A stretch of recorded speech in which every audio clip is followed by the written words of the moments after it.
We'll start with Omezia. How do you say that?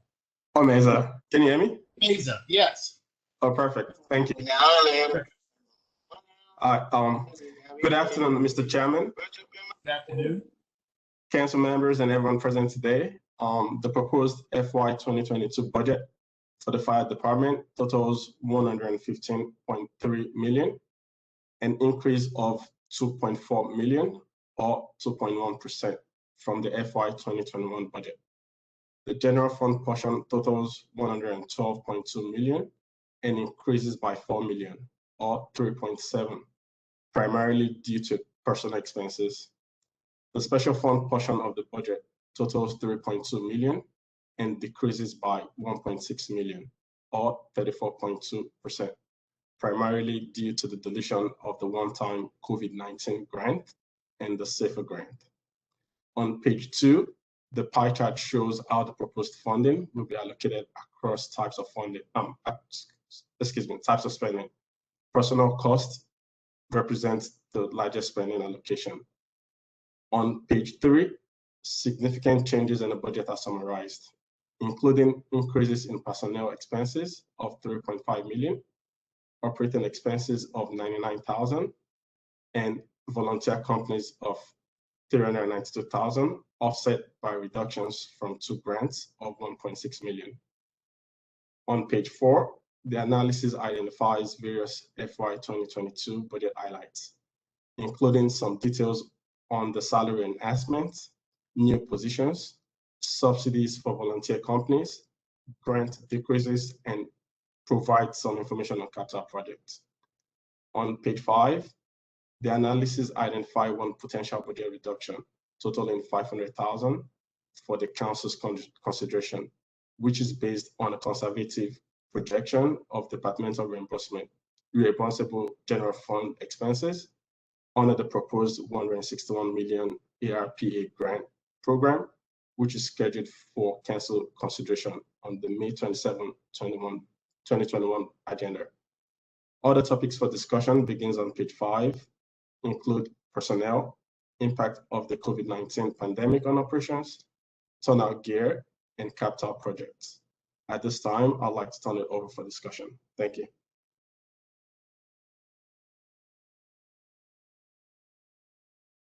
Thank you very much. And if you can be so kind so I can get it right.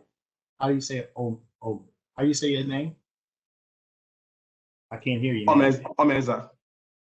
Omeza. Correct. Like Amazing Grace. Omeza. Oh, thank you. What's your last name? Emma. Emma? Correct. Omeza.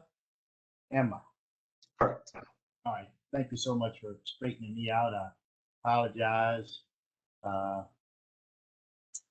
Now I will go on to Chief Rung.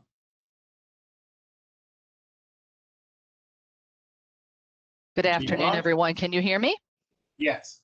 Awesome. Okay. With regards to our potential reductions on the fire department, the analysis projected about $500,000. That is really reimbursable general funds underneath of the ARPA grant that is scheduled for council consideration on May 27th. One of the questions that was asked for us is what's going to happen? How are we going to return to normal operations? We will work on that very diligently in making sure our personnel are kept in PPE, in addition to making sure that we are scaling back from the COVID operations over at the vaccination sites and bringing our personnel back into our locations, to reduce our callback time. And by doing that, we will go back to normal operations like we usually do every day. Our proposed topics for discussion here, personnel. We have pay scale adjustments that are basically set up for salary review. Pay scale adjustments will be effective January 1st, 2022.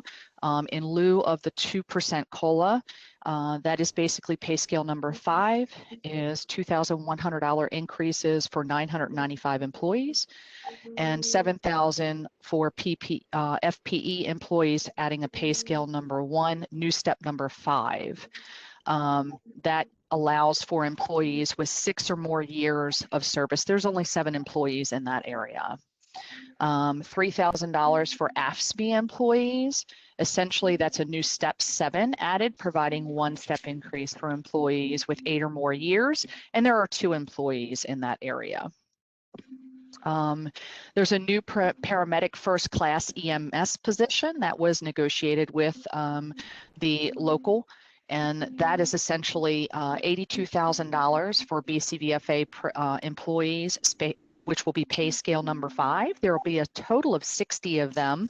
And essentially what that does is it replaces our EMS field preceptor position and gives a little bit more of an incentive for our paramedics, as we do struggle to keep paramedics within the department. So that gives a little bit more incentive there. $1.1 million in callback. That is driven by the large volume of vacancies that we have as a result from reduction in hiring due to COVID-19, because we could not run our written tests like we did in the past during the COVID-19 pandemic. So therefore, it has put us behind on the schedule for hiring employees and getting our positions filled. So the sooner that we can do that, the better off we will be and be able to bring us up to the normal scale. $395,000 for 4 new positions. The equity officer, $113,000. Excuse me 1 second.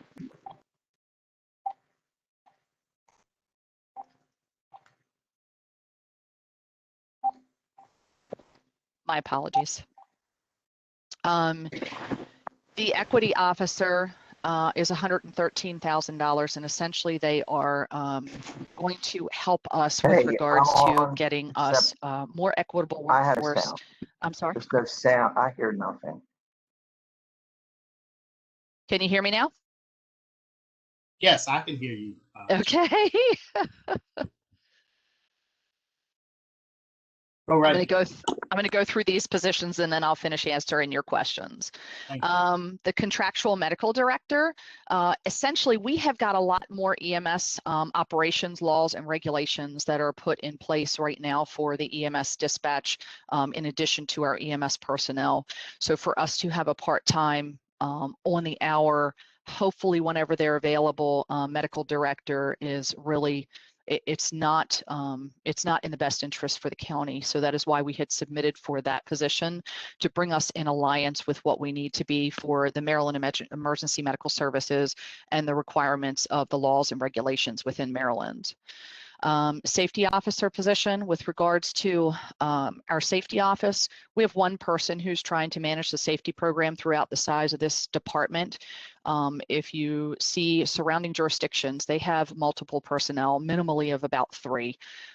So we're doing our best to try to do everything that we can with that position. However, we cannot catch up, nor can we prevent issues within the department to start reducing the impact on the department and the community. And then our community outreach lieutenant position that we requested, we are number 2 in the state of Maryland when it comes to fire deaths.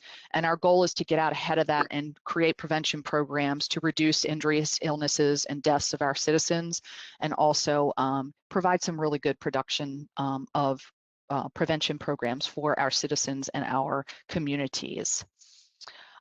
So some of your questions were the need for proposal for the contractual of the arrangement of the medical director. I just went over that, which basically we're undergoing state changes, national level changes that we need to comply with. And in order to do that, we need to expand and bring on a physician on a more regular basis. The institution of the paramedic first class, I went over that with you and basically talked about that was negotiated with Local 1311 and the county administration during the 2022 contracts. The reclassification for EMS lieutenant to EMS captain was also a negotiated item. in the 2021 contract negotiations, and there will be further discussion in the next 2 fiscal years about the reorganization of the EMS division to afford for a better area there for our personnel to be able to promote and incentives in that area. That is currently 80% of the service that we provide for the citizens of Baltimore County. So we want to make sure we effect a really good support system there in that side of the department. Recruitment and retention challenges, as well as strategies to enable the vacancies so that they will be filled more expeditiously. Obviously, during 2020, we had a real issue with going out and doing recruitment and pre-entry level testing, et cetera. So our goal is to go back to what our regular process is for hiring and recruitment, and that will afford us to be out there in the face of the public, and we will be able to hire the next couple of classes in a more expeditious manner. The next question that you had was the benefits offering a 3-year backdrop. The 3-year backdrop was a negotiated item with the union. The local presents benefits such as a positive recruiting tool for attracting quality employees, a sense of parity between the current employees and the employees hired prior to 2007, and no additional cost to the county since the cost is not going to be happening. It will be the responsibility of the employee to add that in there. Also, the first payment associated with the new drop program will not occur until 2038. And this is because the employee will not be eligible until 32 years of credible service. The next question that had been proposed was the status of the consultant study. We have had 2 meetings with the consultant, and they are in the process right now of compiling data. And then once they have compiled that data, they will come back and they will meet with us to talk about what they have compiled and any questions that they may have with regards to that. Do we have any questions for those so far? I'm going to continue if you do not. Any questions from the members? I have quite a few questions, Chief, but I'm going to wait till the end. Okay. So Yes, sir. you can go right up. You keep going. Okay.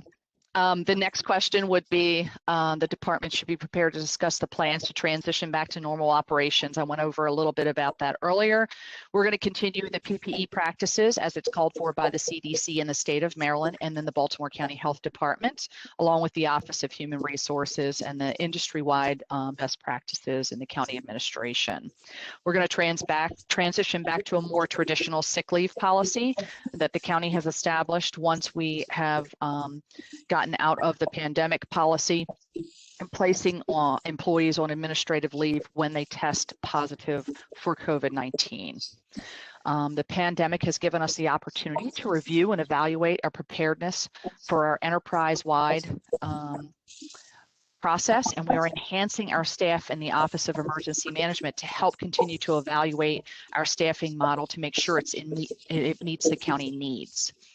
In addition to that, the social distancing task force has been disbanded as a result of changing the restrictions and the capacity and the wearing masks for the local businesses. And then the transition of our food assistance operations to a more traditional and sustainable means of addressing food insecurity in the county. We are also demobilizing our incident management team as the volume of vaccinations and COVID-19 testing has been decreased. And then we are preparing for the return of administrative personnel in our offices for them to be able to reinstitute their duties. And we are also going to further evaluate the role of at-home work in our organization to ensure efficiency, flexibility, and resilience with our appropriate work-life balance for our supervisors and our employees. The department should be prepared to discuss its distribution plans for the remainder of FY21 sets and proposed sets of PPE. We were budgeted for 269 sets in FY21. This was a contractual negotiated item. And to date, we have purchased 225 sets, and 125 of those sets have been received and distributed to members. 100 of those sets are still in production. And the finalization of sizing the members identified in year 1 of the project are in process right now.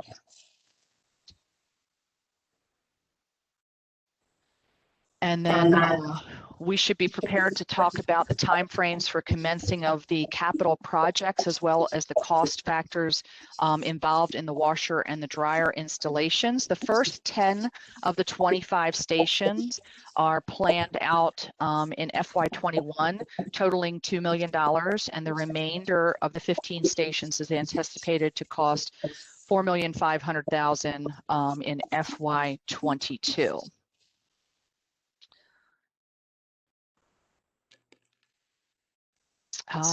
Let's see.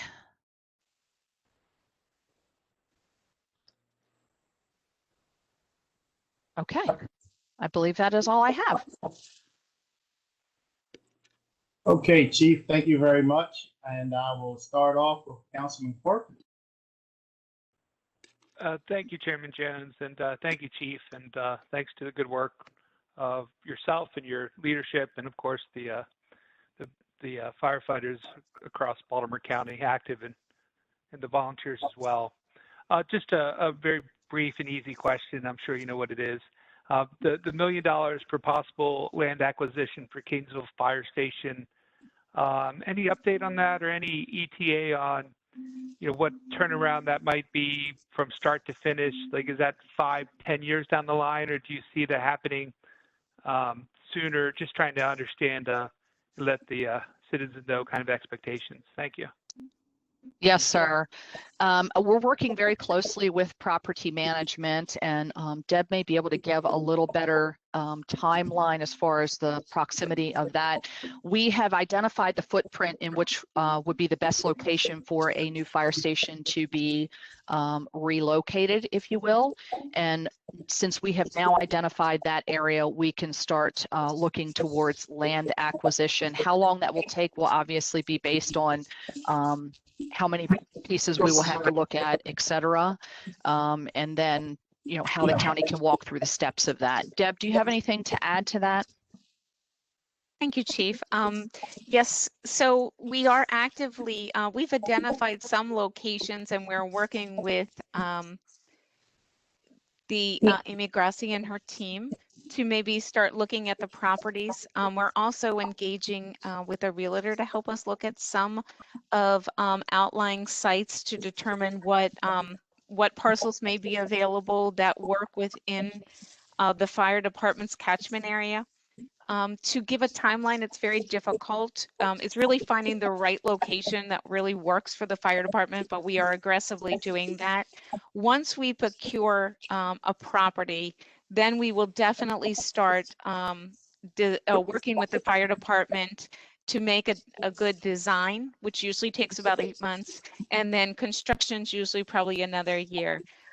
So I would love to tell you I had a parcel in mind and I was ready to procure it, but we're not. I'm still actively looking, and I'll take open suggestions, but that's where we are. But we promise to keep everyone included as we move forward.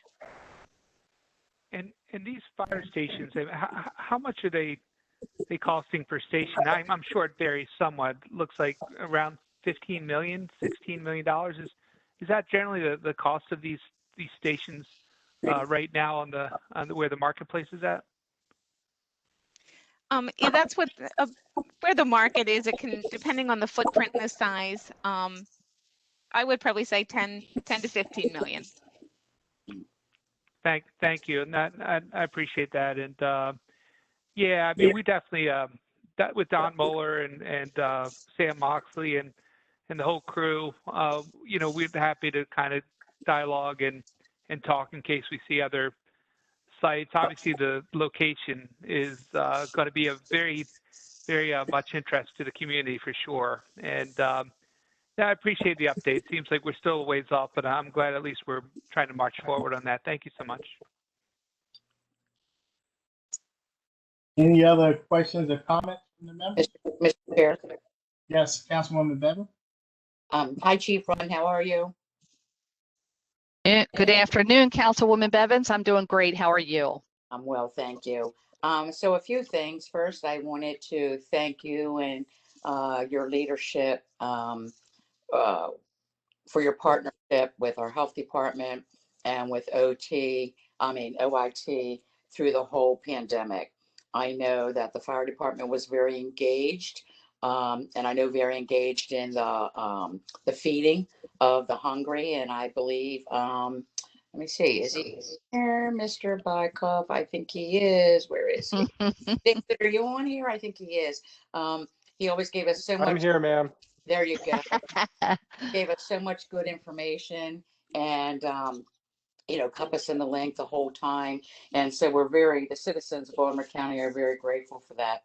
I also was hoping for an update for the Middle River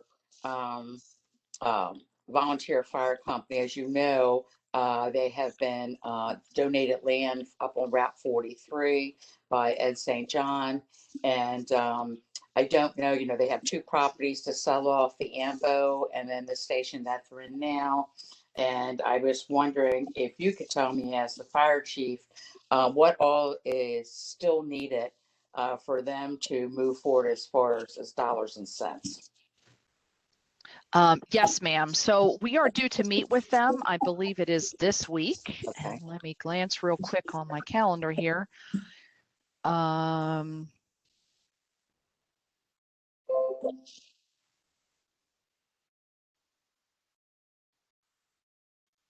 I just got a message that got moved to June. Okay. We're waiting for them to let us know what their needs are, and then we can start establishing a plan moving forward. So we're very excited for them. Me too. They seem to have been making some great strides, which is wonderful. And I know their leadership has really taken an aggressive approach to that. So it's phenomenal.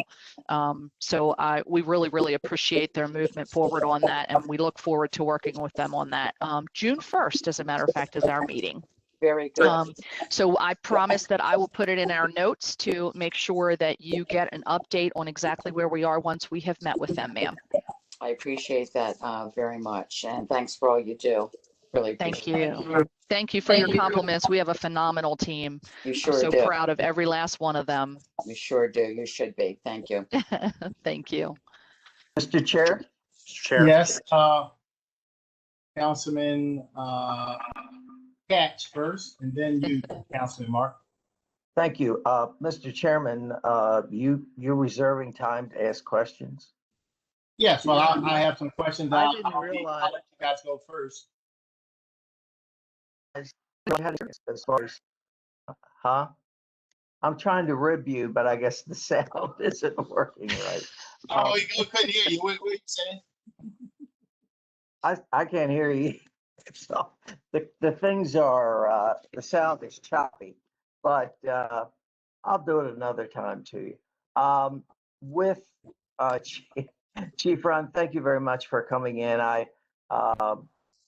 My concern is I do know what has transpired. I'm very concerned that however this ends, that all of the people in Upper Co Arcadia will feel confident that money is being distributed according to procedures that are in place.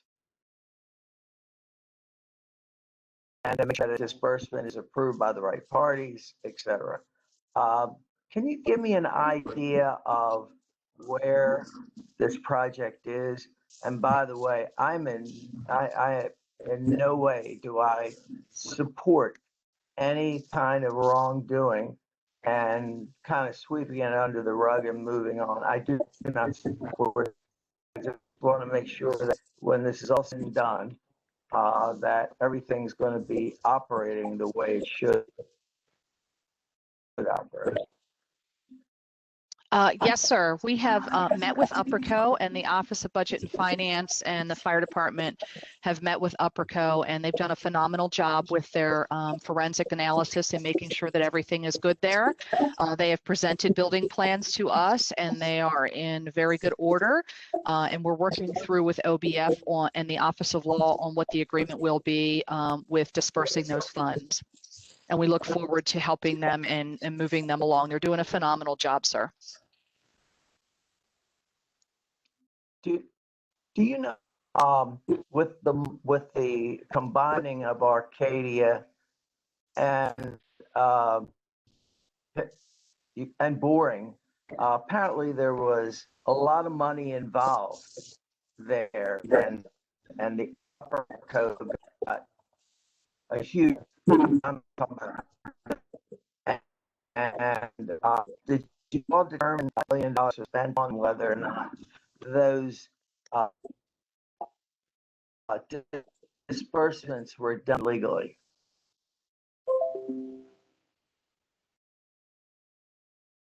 I'm sorry, sir, you were really broken up. I think you said the money Oh, I'm that sorry. Arcadia had. That's okay. I just want to make sure I was clear on what you were asking, whether or It's not. the money that Boring had that went Okay. to Arcadia. And We can because I'm sorry. No, that's okay. We can definitely check on that for you. I'm sure that is in their auditor's report. Because let me just tell you what the concern is of the Boring community. What the concern is when they combine the two fire companies. Arcadia, Boring sent $4 million to the new Upper Code. And we need to know, I need to know what happened to that money. I need to know that it was dispersed legally. And because the problem is, it all goes back to the sale of the Boring Volunteer Fire Company. The question for the community, since we gave them all this money, they don't have to do something they are doing. So you will, I think you can't hear me, correct? No, sir, we can hear you. Councilman, I recommend you turn your camera off. This is Rob O'Connor. That may help, sir. I'll go into that. Okay.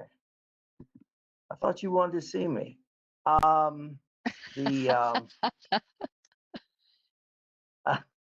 Sonia, I just want to, well, I just like to hear the results. I want to know if you determine if the $4 million was spent legally by Upperco, and if not, there needs to be a whole new team involved. So I'll just leave it at there. I'm sorry this conversation is so chopped up, but again, if you would let me know, I'd appreciate it very much. Yes, sir. We will certainly get you an update. Yes, Councilman Mark. Thank you. Very, very brief question. Chief Run, Ms. Schindel, we're pretty confident that the Fullerton Fire Station improvements will go through this year? The female locker room? Yes, sir. Okay. Because I know that was paid for last year, and looking forward to getting that done. Thank you. Yes, sir. We're actually in design now, sir, so we're moving forward. Okay, excellent. Very good. Thank you. You're quite welcome. Mr. Chair. Yes, go right ahead, Councilman Pope. Thank you. So thank you, Chief Rund, and thank you to all the men and women of the Baltimore County Fire Department. I think you all do an excellent job, and I share my colleagues' admiration for you and your department. And also thank you on Friday afternoon for being present and in person along with the firefighters and emergency personnel on the 8300 block of Stevenson Road, where the gas line was punctured. And I pray for the individuals that were injured in that incident. But I was very impressed with how your team commanded the situation. Also, how your team worked with the surrounding community, who were all wondering what's happening to my neighborhood. And I just want to commend everyone for doing a great job. I actually saw David Bykoff for the first time outside of being a little square on on a screen, and he was in full gear and working as hard as anyone else there. So thank you. Thank you, sir. Just a couple of questions. One is the $3,000 one-time premium payment. It I think is well deserved for public safety, public health officials, police, fire, EMS.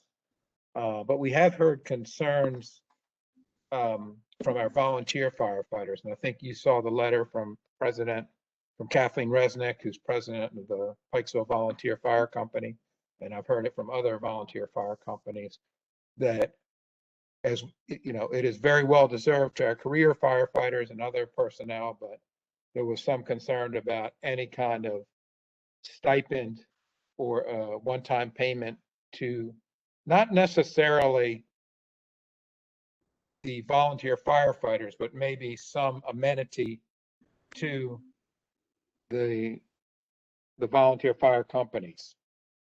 And so that's one thing. And the other thing that I hear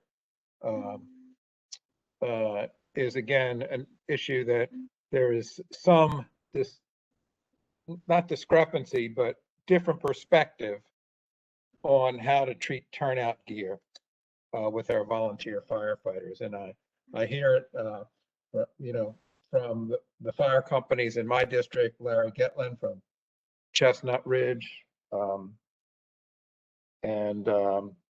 from the other fire stations. So I was just wondering if you could take a moment to address those two issues. Absolutely, sir. We are working closely with the BCVFA to make recommendations to the county executive with regards to possibly a stipend to the volunteer fire departments. As President Resnick had requested so eloquently in her letter to the county executive, we have worked closely with them. We have completed that request. It was presented with regards to the expressed desire of what the BCVFA wanted on behalf of their volunteer fire companies, and we have submitted that information for consideration to the CE. So that has been worked on very closely. With regards to turnout gear, I think that there needs to be a very clear understanding to purchase brand new turnout gear for every single member that walks through the fire station is very unreasonable. You do not need to have brand new turnout gear. You need to have serviceable, safe turnout gear. We have that. We have never provided anyone in this fire department unserviceable or unsafe turnout gear. Now, do some people get 3-year-old turnout gear versus brand new turnout gear when they walk in the door? Absolutely. Mostly because they are rookies and they are going through training, and we do not want them to have a brand new set that they're going to turn around and really harm when they're going through their training. So, but let me be really clear. I have, as a matter of fact, I'll give you an example. I have a volunteer that was given reserve turnout gear. That reserve turnout gear, his pair of pants, if I'm not mistaken, are due to expire in June. He had a brand new pair of pants ordered for him several months ago that will be here before those pants expire in June. So we work very diligently to provide everyone in the department adequate turnout gear, safe and serviceable. There is no one in this fire department that responds to an incident without turnout gear. So I just want to make sure that everyone is clear on what turnout gear is. It is not treated differently in the volunteer companies any differently than it is in the career companies. We do our best to put the safest serviceable turnout gear on our firefighters with the most fiscally responsible approach to it. And I will not, matter of fact, we did a total inventory of all the volunteer turnout gear along with a replacement plan with the BCVFA this year.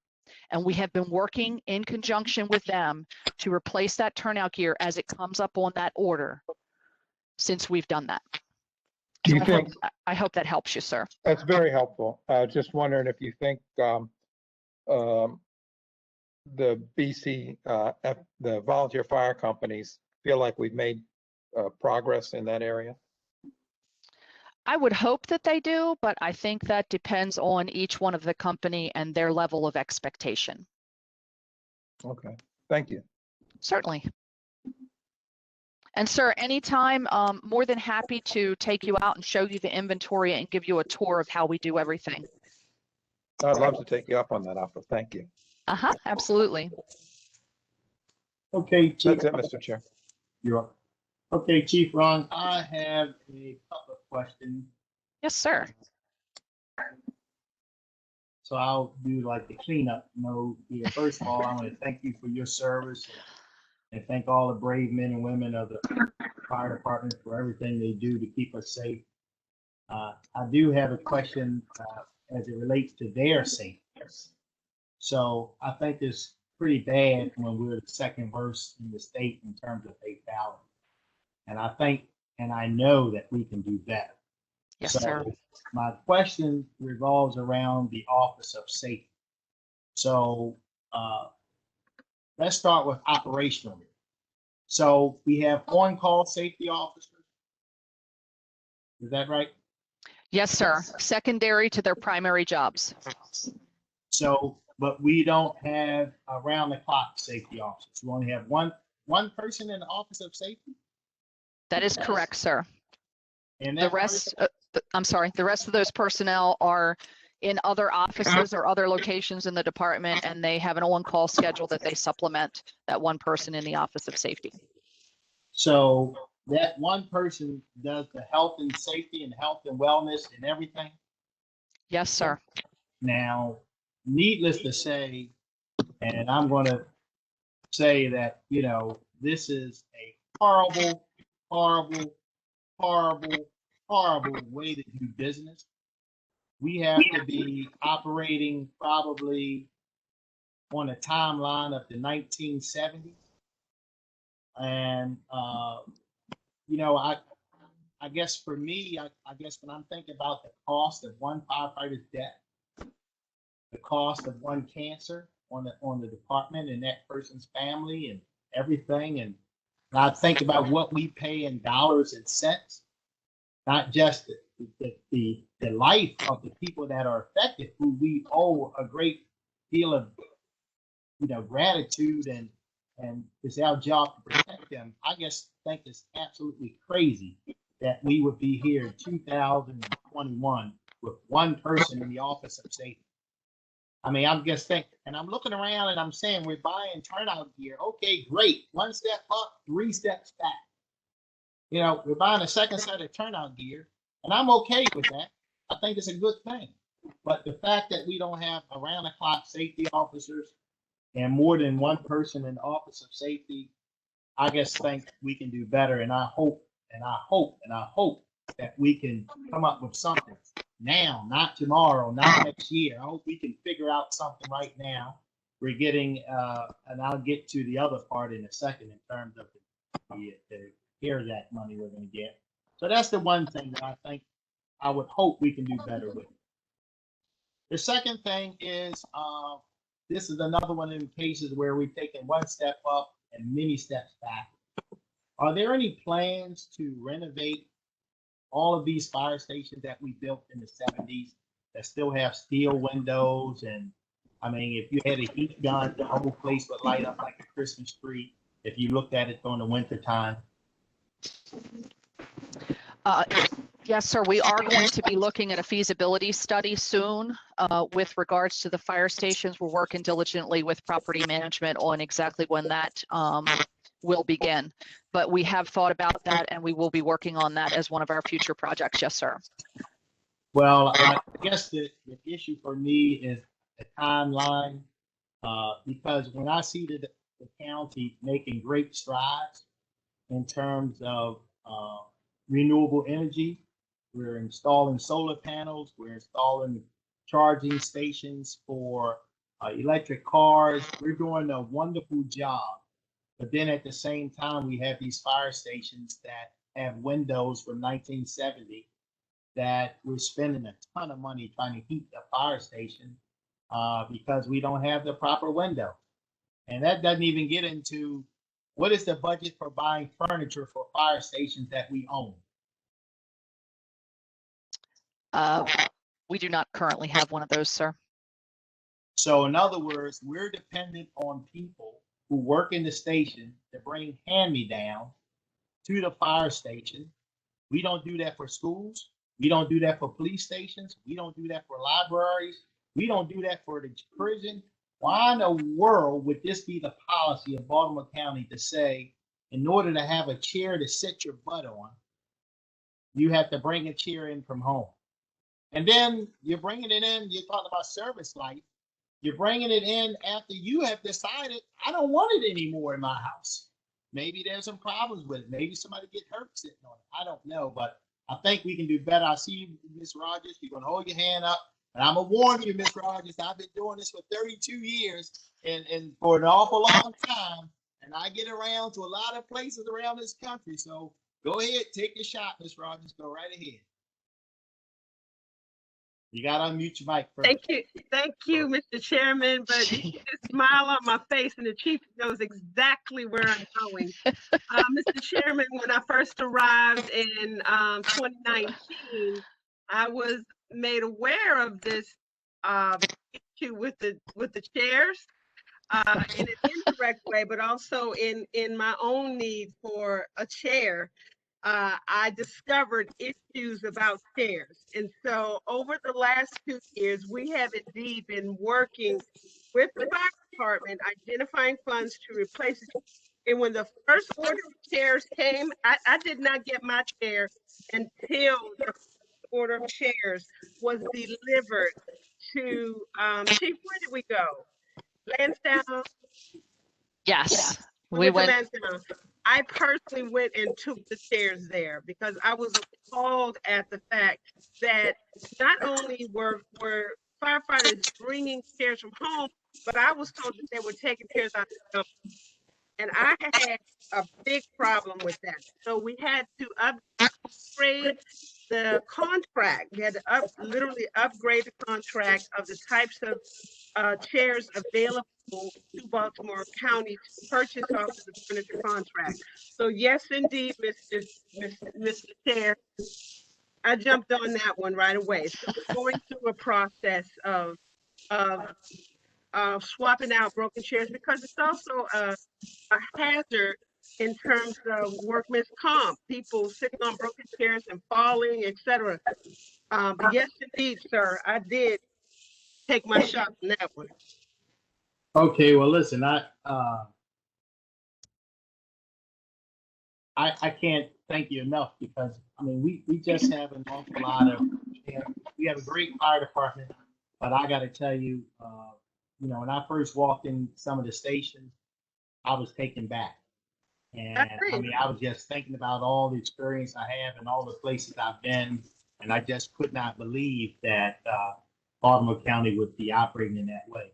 So my next question is for you, Director Blades, and you, Ms. Rogers. Is there any way is there any way we can utilize some of this $160 million CARES Act funding to make some improvements to the fire station?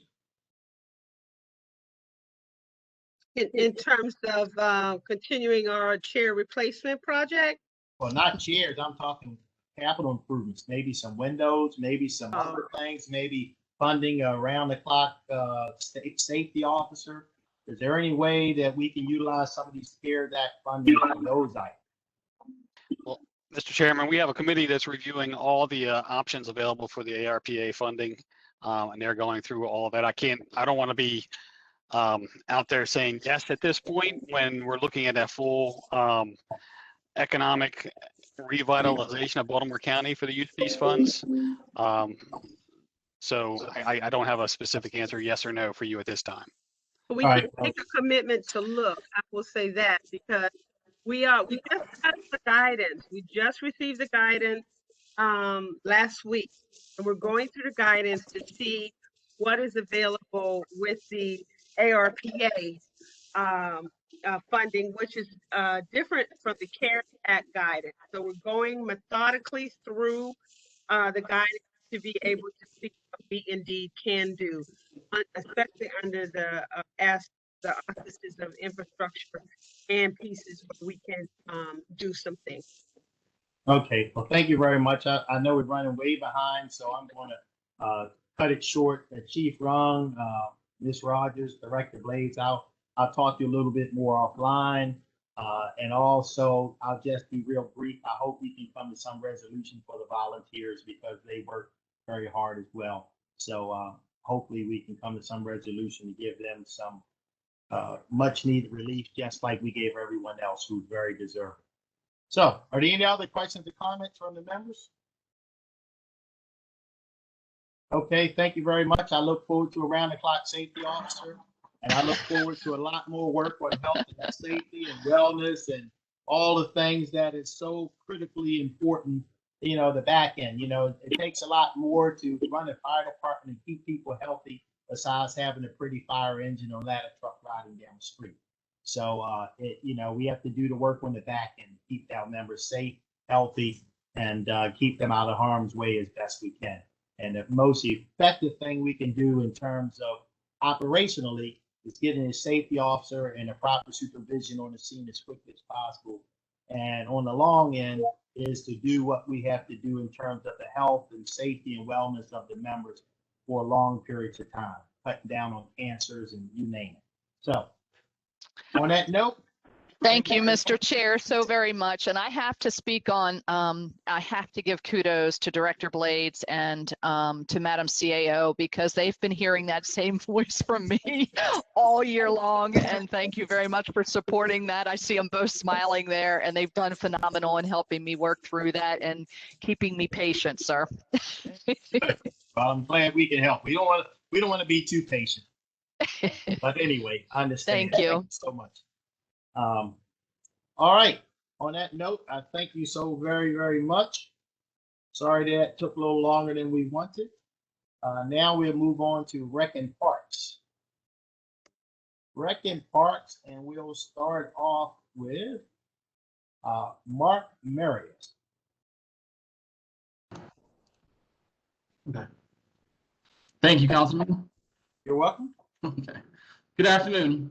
The fiscal year 2022 budget for the Department of Recreation and Parks totals $18.5 million, an increase of $2.6 million or 16.3% over the fiscal 2021 budget.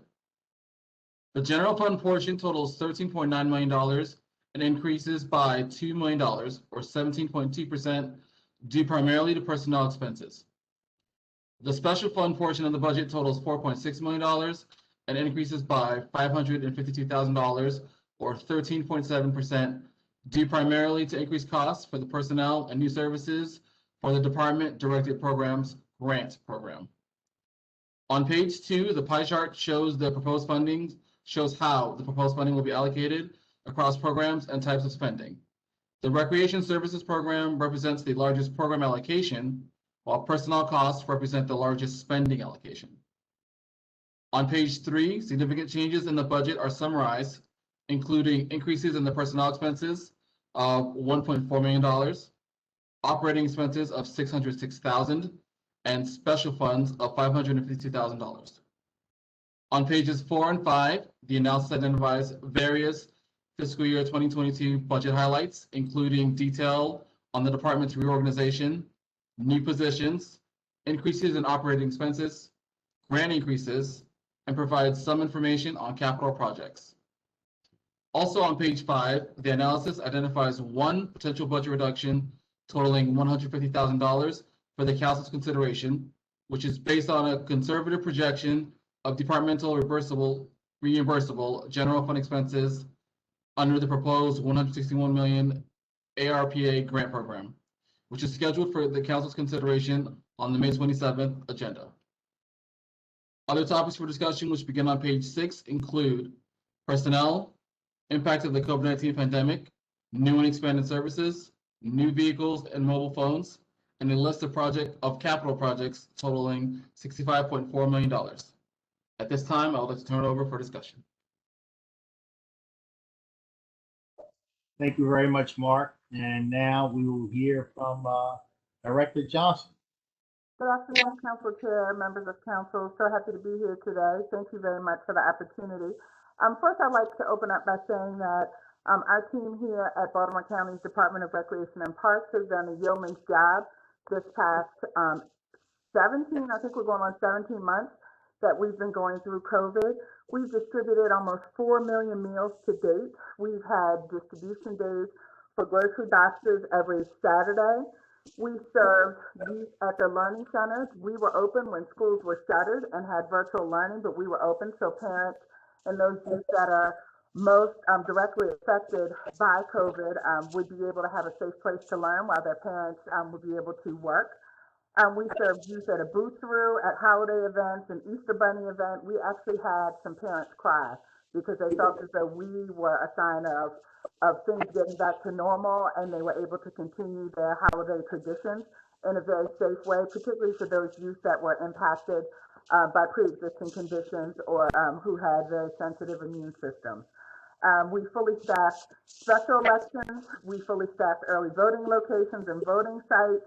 Our staff showed up to direct traffic, pack boxes, move boxes, pick up PPE, distribute PPE, post park signs, enforce park signs, assist with SNAP applications, counted ballots, counted cars, assisted with COVID testing sites, COVID vaccination sites.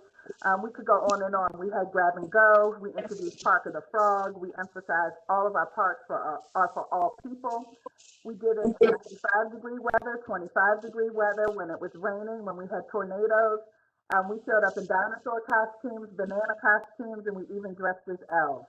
But most importantly, my team showed up when they were unsure, when they were tired, when they had to step out of their comfort zone, and they showed up in so many ways for the residents of Baltimore County. And I'd like to thank Carol Berman, who I will quote for all of those comments, but that's how our team showed up. And I know the first question was the reducing the budget of potentially $150,000. And I would like to say that the department opposes the proposed reduction, as the department has been historically underfunded. The county executive's budget represents a budget designed to meet the needs of our residents. Additionally, it is our belief that the American Rescue Plan Act is designed to provide services to our residents and not supplant county funding. The consequences of this reduction would directly impact services in our county. If I had the ability to share my screen, which for whichever case it doesn't appear as though I have the ability to do that, but our department is the least funded recreation and parks department in the state. Right now, the population in Baltimore County is roughly 847,000 residents, over 600 square miles, and our budget for FY22 is about $13.89 million. And if you include property management in their budget that's dedicated to recreation and parks, it's about $19 million or $23.61 per person. Harford County, which is the next least funded in the state, is about $46, almost $47 per resident. So we are extremely underfunded. I will also mention that during COVID, based on the COVID-19 Google mobility data, we had at times the largest increase in the entire state, with a 224% increase in park usership. So our residents, we heard their voices with their feet and with their presence. Our parks were overloved, overused, and I'm thankful and grateful to Madam A.O., Mr. Blaze, the budget director, and the CE and the entire team for their support of recreation and parks in trying to right-size the funding of our department. And would you like me to go? I know we are in a crunch for time, so Councilor Chair, would you like for me to address any of the other questions, or would you like for me to address specific questions? Let's see, why don't you, if you could, and you answer the other questions, but just rather quickly, give us like the lightning round answers. Okay, the lightning round answers, yes, sir. The timetable for reorganization, we have already started our reorganization with our capital. We have three new staff that we're trying to hire. That's the chief of capital, the landscape architect, and the planner too. So we are in active recruitment for those. The rest of the positions we would like to start hiring as soon as the budget is approved. I have many on my team who've been doing double duty and have been doing so for the last 15 to 16 months, working through this process. We do have any specific retention or recruitment initiatives planned for FY22 as it relates to the PAL recreation leaders. Traditionally, this position has a high turnover rate. 4 of the 9 PAL leader positions were vacated this past fiscal year, and we believe it's because of the salary that they received. They're roughly $18 for 30 hours a week, which is about $28,000, slightly above the national poverty level for a family of 4. They're just about $1,500 shy of the national poverty level. And so 35 hours a week will allow retention of those current staff and will be much further away from the poverty level so that they can make a living wage. So we think that will assist us in recruiting PAL leaders and being able to retain them as well. Continuation of services implemented during the pandemic. Yes, we will certainly continue our Facebook and Twitter pages. We'll also continue some aspects of our virtual programming. Our special events during the pandemic was a way for us to provide recreation opportunities to the public, and we absolutely plan on continuing that. And plans in the works to continue and expand upon both special events programming as well as adding more department-directed programming. The role and stewardship in the county's parks and any changes given the increased usage. As I mentioned earlier, we saw a 224% increase in park usage during the pandemic. To address this, the department has deployed a more robust park check model. We've increased trash receptacles and their availability, and we've added support vehicles to assist with operations to make it much more effective and efficient for our staff to be able to collect trash. Timetable for new services and any types of special events that will be held. We have a lot of new special events on the horizon, such as the Pride event. We'll be celebrating Pride in the county next month in June. We have our fishing rodeo, our Major League Baseball pitch, hit, and run, Juneteenth events, as well as the National Recreation and Parks Month. Be on the lookout for that. I'm super excited about what Rec Services is planning for that. And we're also planning department-directed on-the-go programs for summer of 2021. There was a question about the accreditation. Currently, there are about 180, just over 180 accredited departments in the county, and that's out of about 10,000 departments. And so the accreditation program, we are ready to kick that off and start it. Thankfully, Madam AO and Director Blades have allowed us to hire a temporary staff person to assist with that. There are approximately 150 criteria that we have to document our operating process, procedures, and structures. And once we apply for accreditation, that will show that we are a Recreation and Parks Department that is seeking excellence in Parks and Recreation. It's also the best way for us to audit our entire department and determine based on national standards what we need to have and what we need to do. It will give us a chance to step back and think about our strategic plan, also our master planning process, which we anticipate to start hopefully by the end of this year. Once we secure a vendor, will also assist us in being able to go for accreditation.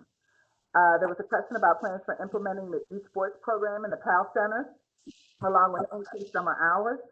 The esports discussion has begun with OIT in order to identify appropriate infrastructure needs. And so one thing about esports is that it's another pathway for youth to be able to get to college.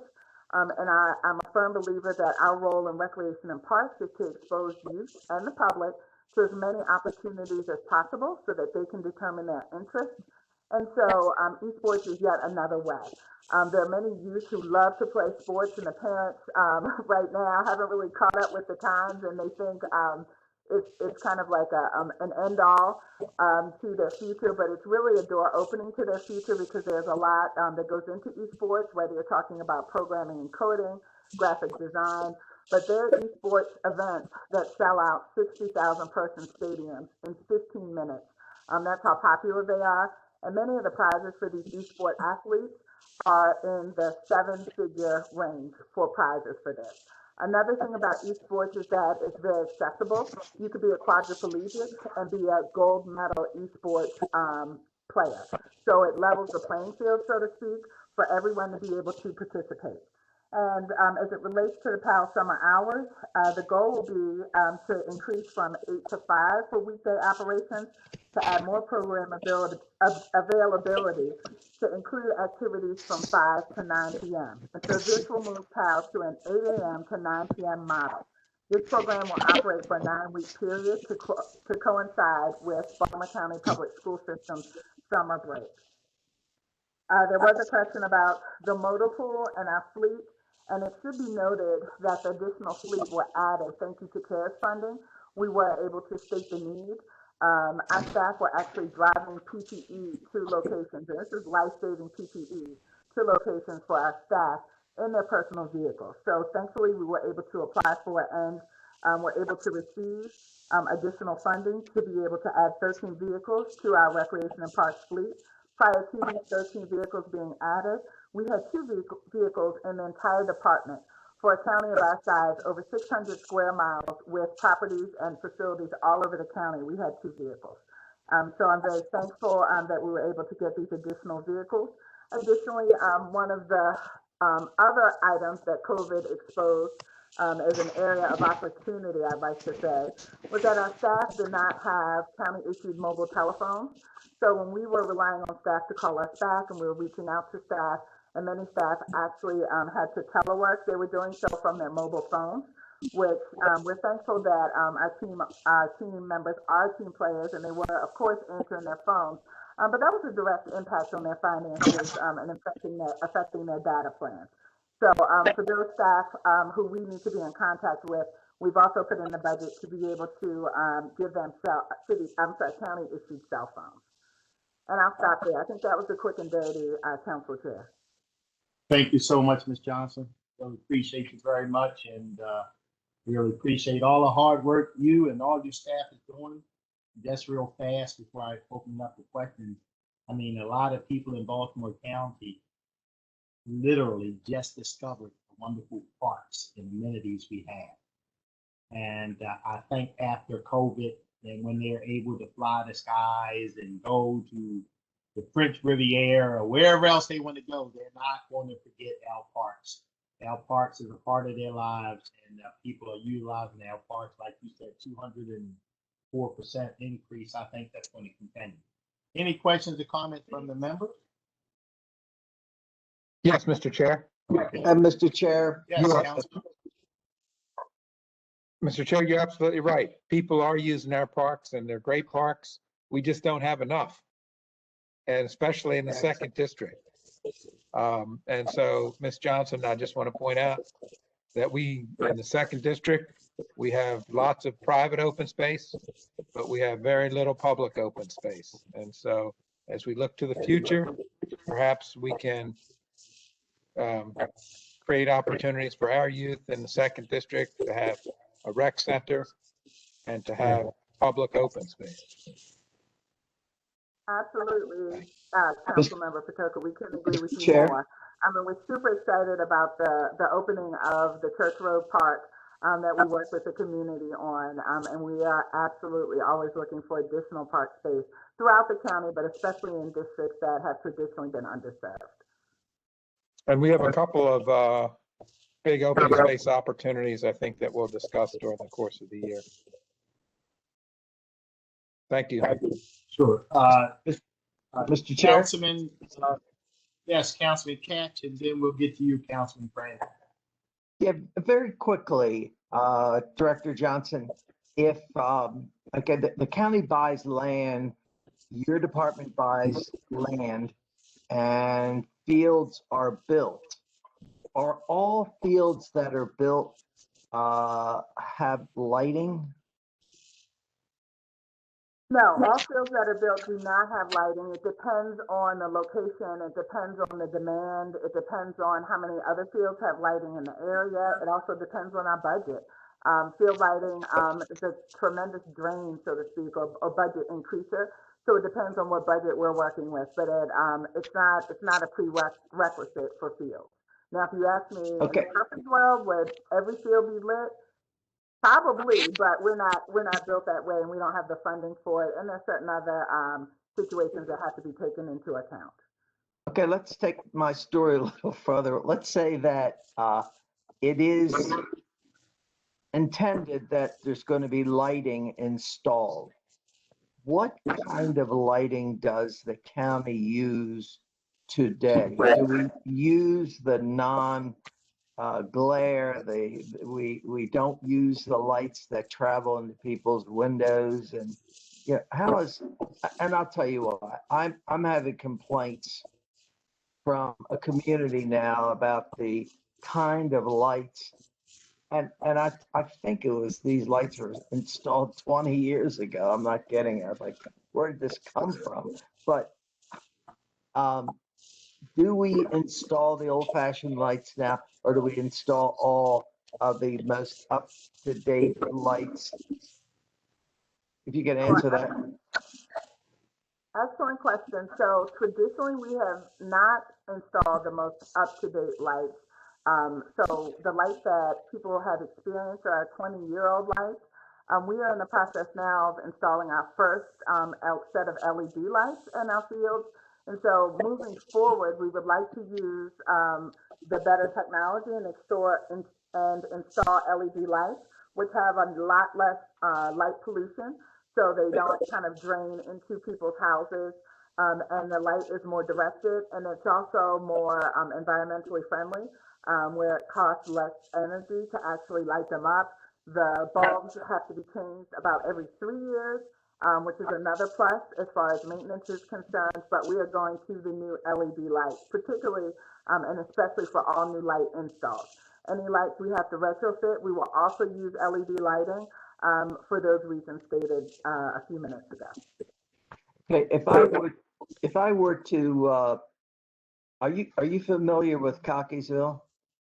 Yes, I am. Okay. That's where I'm sitting right now. What's that? That's where I am right now. Oh, good. You couldn't, it's a perfect place. It's my district. Okay, if you go to the Volvo dealership on York Road, look at the lights. They're the new lights, which shine down. They don't, there's no light pollution. Would you say that is the goal of your department? Well, without seeing those lights and without knowing the reasons and what type of lights were installed, I would say that there is a difference between kind of sales lights and athletic lights, but we would work with an athletic expert as far as our lights are concerned, and they would be able to do the studies and determine how many lumens we need and how bright they need to be, where they need to be placed, so that we don't have shadows on the field, which can distort the play and create fair or unfair advantages depending on which team you're on.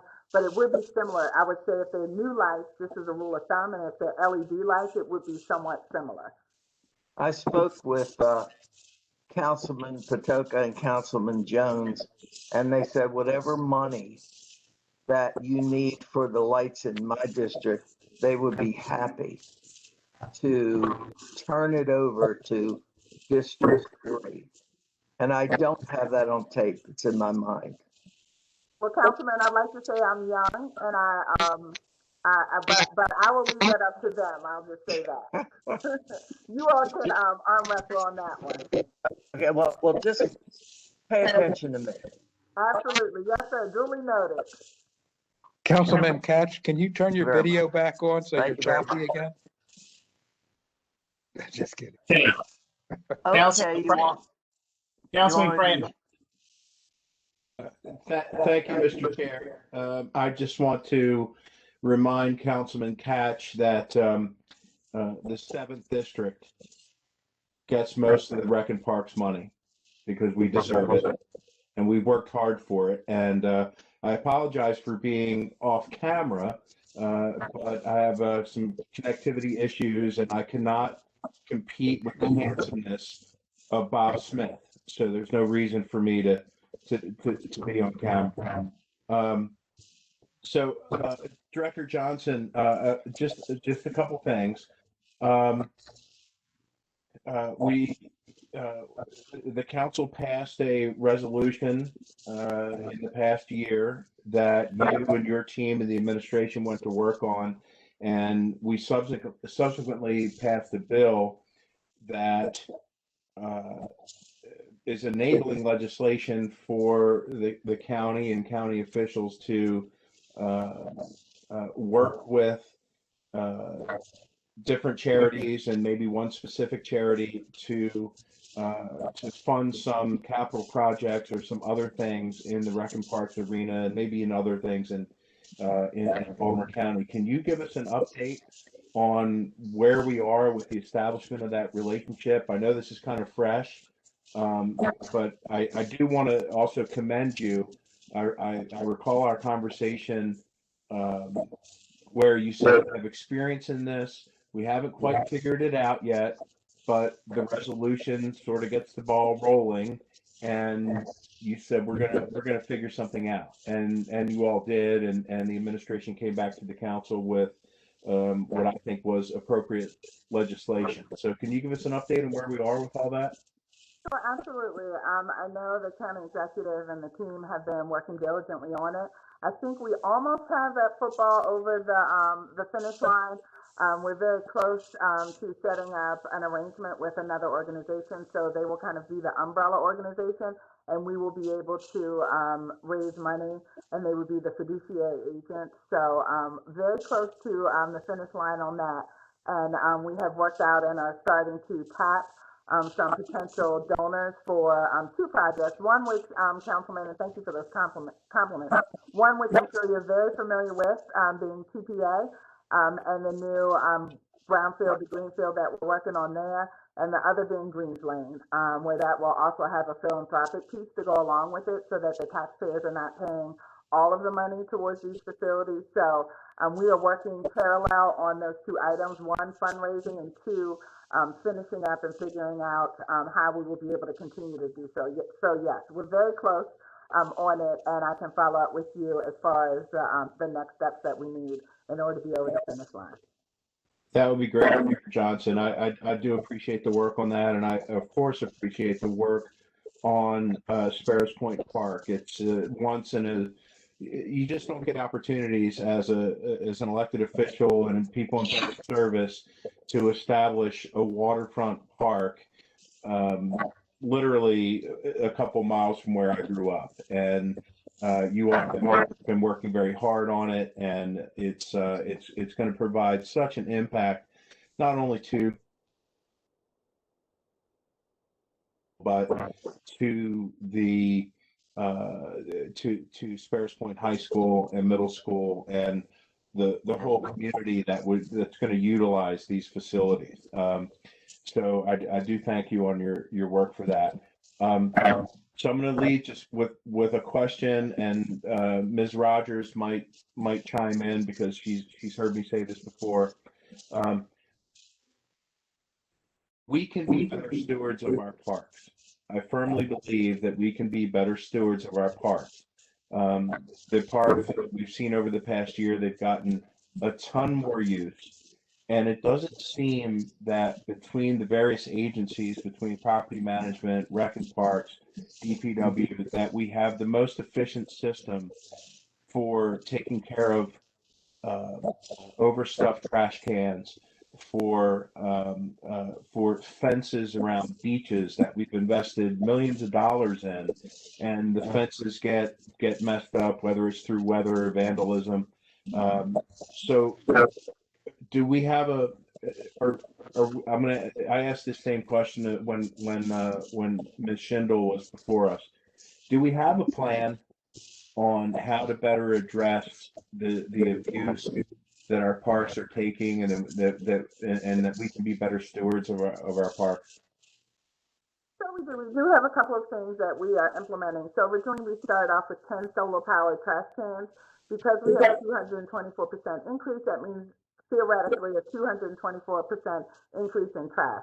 So we have, through the CARES funding, purchased 10 solar powered trash cans, which do a couple of things. One, they compact trash so we can hold more trash in the receptacles. Two, they alert us when the trash can is full. We can tell all along the start of, replacing a new liner in there, the capacity of the trash. So it's not only when it's full, we can check in real time at any given moment. So that will reduce our carbon footprint, because we also won't have to send anyone out to empty the trash until it actually needs to be emptied.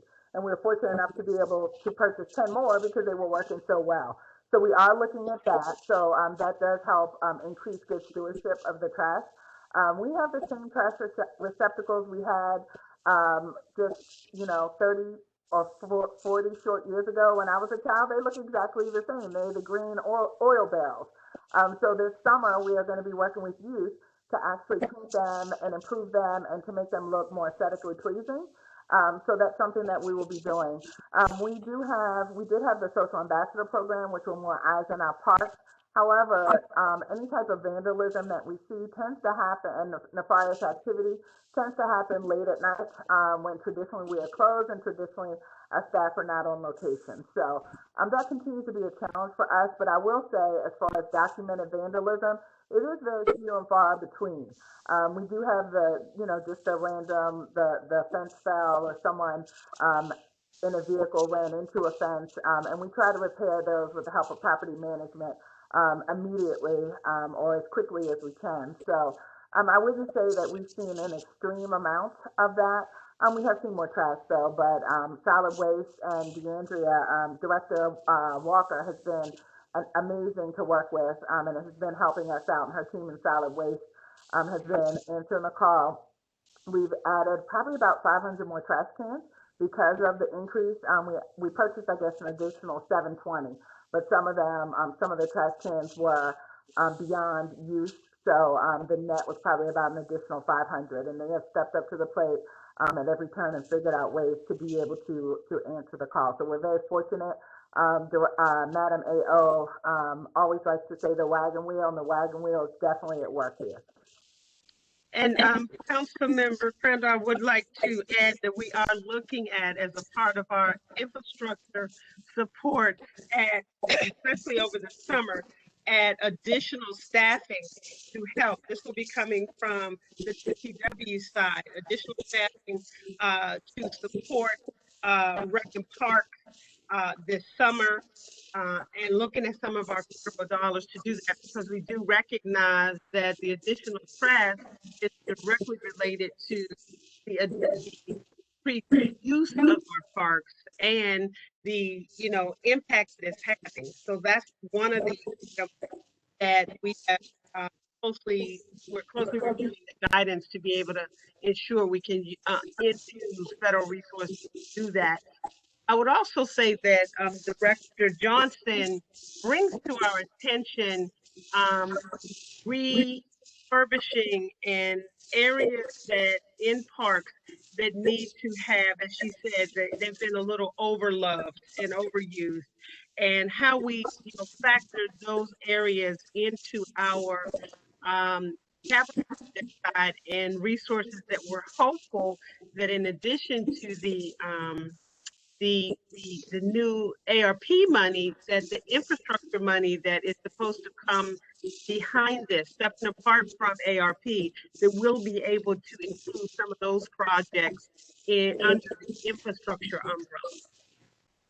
Well, thank you, Madam CAO and Director Johnson. I don't mean to be really accusatory of government and local government and how our parks are cared for.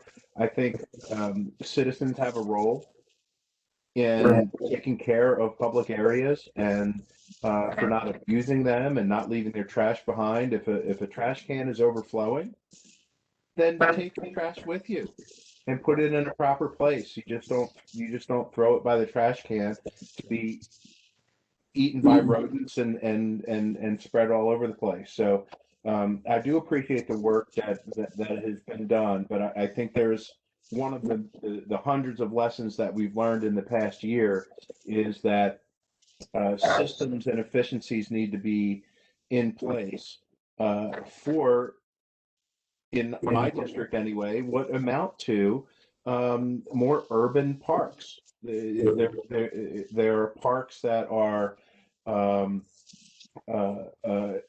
next to and in walking distance or a short drive within some very heavily populated areas of the county, and I feel like the Rec and Parks Department and the administration understands this, and I think it's a little shift from how we have approached some of our parks. I think maybe in the past we've been sort of passive about it, but we've seen so much more use, and I think we're learning so much more about how to be stewards. And I think a component of this is to have citizen involvement and citizen responsibility for our public areas. So I'll leave it at that, and I thank the department for all their work. Mr. Chairman. Thank you very much. Yes, Councilman Mark. I will be very brief. Thank you for your work with Radeball Park. My colleagues have heard me talk about this park for 6 years, and it will be done, I think, in June or July, so that's terrific. Thank you for your help with the Bierman property and for the issue in Kingsville. So thank you. You're welcome. Thank you. Mr. Chair. Yeah, 1 second, Councilman Katz. Councilman Quirk. Thank you, Chairman Jones. Just a real brief shout out to Rec and Parks and Pat McDougall, Brian Shepard, the whole crew. Appreciate also the work on the trolley trails and really try to maintain these trails and keep them in good shape. I know we're looking at a couple issues from the the trolley stop stretching from Catonsville to Ellicott City, but yeah, I'm definitely not in favor of cutting any budget. Rec and Parks, I don't think any of the council members are. I mean, not speaking for the group, but I know how much we all really value what you guys do. And if anything, I think we really need to increase the budget because it's quality of life. And I'll tell you, the citizens, I mean, we saw it during the whole pandemic. The citizens so responded to the parks and the walking trails, the biking trails. And so job well done to all of you. And I think it's not a stretch to say you have our full support and really, really appreciate everything all of you do. Thank you so much. Thank you so much, Councilman Quirk. Thank you, Councilman Quirk. Councilman Katz. Thank you. I have a concern that's growing every day, and you all are just talking about it. They're talking about the fact. Unfortunately, there is a small group in the public that is causing damage, serious damage to some of our parks. The damage that I've seen is being done on the state parks, to be honest with you. And I wonder if, do you have a dialogue with individuals who run the state parks? I would love to see a message from the state parks, the county parks, educating people on what the proper way is to treat these wonderful natural resources. I mean, when I see toilet paper floating in the water, when I see garbage all over the ground, when I see areas that really shouldn't be walked on too much, trampled, this is terrible. And what they're doing is they're taking away this resource from all the others by the treatment that they are unloading on our parks. So I just wondered, do you have, is there a connection with the county? I'd love to have a county where everybody respects our natural resources, because if you all respect it, it's going to be there forever in the future. So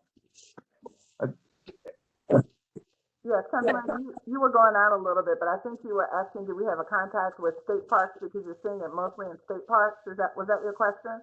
yeah, you're right. Right. And I just, yeah, I think that if the word's coming from the county, from the state, from whoever, that if you're going to, a member of the public, and you're going to use our parks, please respect them, because all of us have the right to use a park that doesn't have, well, I named some of the things that I've seen. So. Absolutely, and I have to agree with you.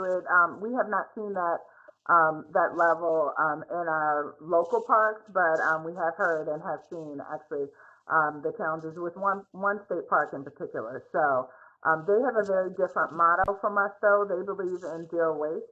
So take trash in and then take it back out with you. and we have a different belief. You can take trash in, leave it here in the receptacle, and then leave. There is a different thought process. And so on the national level, there's some people who are purists and believe, leave no trace. But then there's some realists who believe people are going to have trash and not everyone's going to take it with them. So we need to provide receptacles. So I think there's a philosophical difference there, and that might be the difference in what we're seeing actually. Then I hear from another level of government how much they want the public to visit the parks. They don't want anything to happen that's going to discourage people from using our parks. Yet they seem to refuse to educate people on what not to do, and it's very frustrating. I just don't like to see our natural resources hurt by what's going on today. And anything you can do, I appreciate it, to try to get the state and others to listen to this and do something about it. Sure, good. And we're right there with you. Good. Oh, you can come out to Gunpowder with me. I would love to. Okay, are there any additional questions or comments? Yes, Mr. Chair. Yes, Councilman. Thank you. I just was remiss in not thanking Ms. Johnson and her staff. I thought you guys did an outstanding job at Church Lane Pocket Park and in conducting the meeting and giving everybody a chance to weigh in on what their vision of the park would be. And it was just a job well done all the way around. I thought Brian Shepard really did a great job in facilitating the meeting, and it reflected very well on our county. You're welcome, and thank you for that. And I too would like to thank all the residents of Baltimore County who voted resoundingly for our $35 million bond referendum. We were tied for second place. I mean, for us to look at and see the support for parks and park infrastructure, it was just really amazing. So I would like to thank all the voters who voted for the $35 million bond referendum as well. That was unheard of for us to come in second. So thank you to everyone for that. Okay, Ms. Rogers, I did have a question. I guess I was intrigued by the solar trash cans. What does that cost? So the solar trash cans, I would have to check the numbers on that, and I can get that to you. I don't have that off the top of my head. I think they were, Keith might know. Keith, can you respond?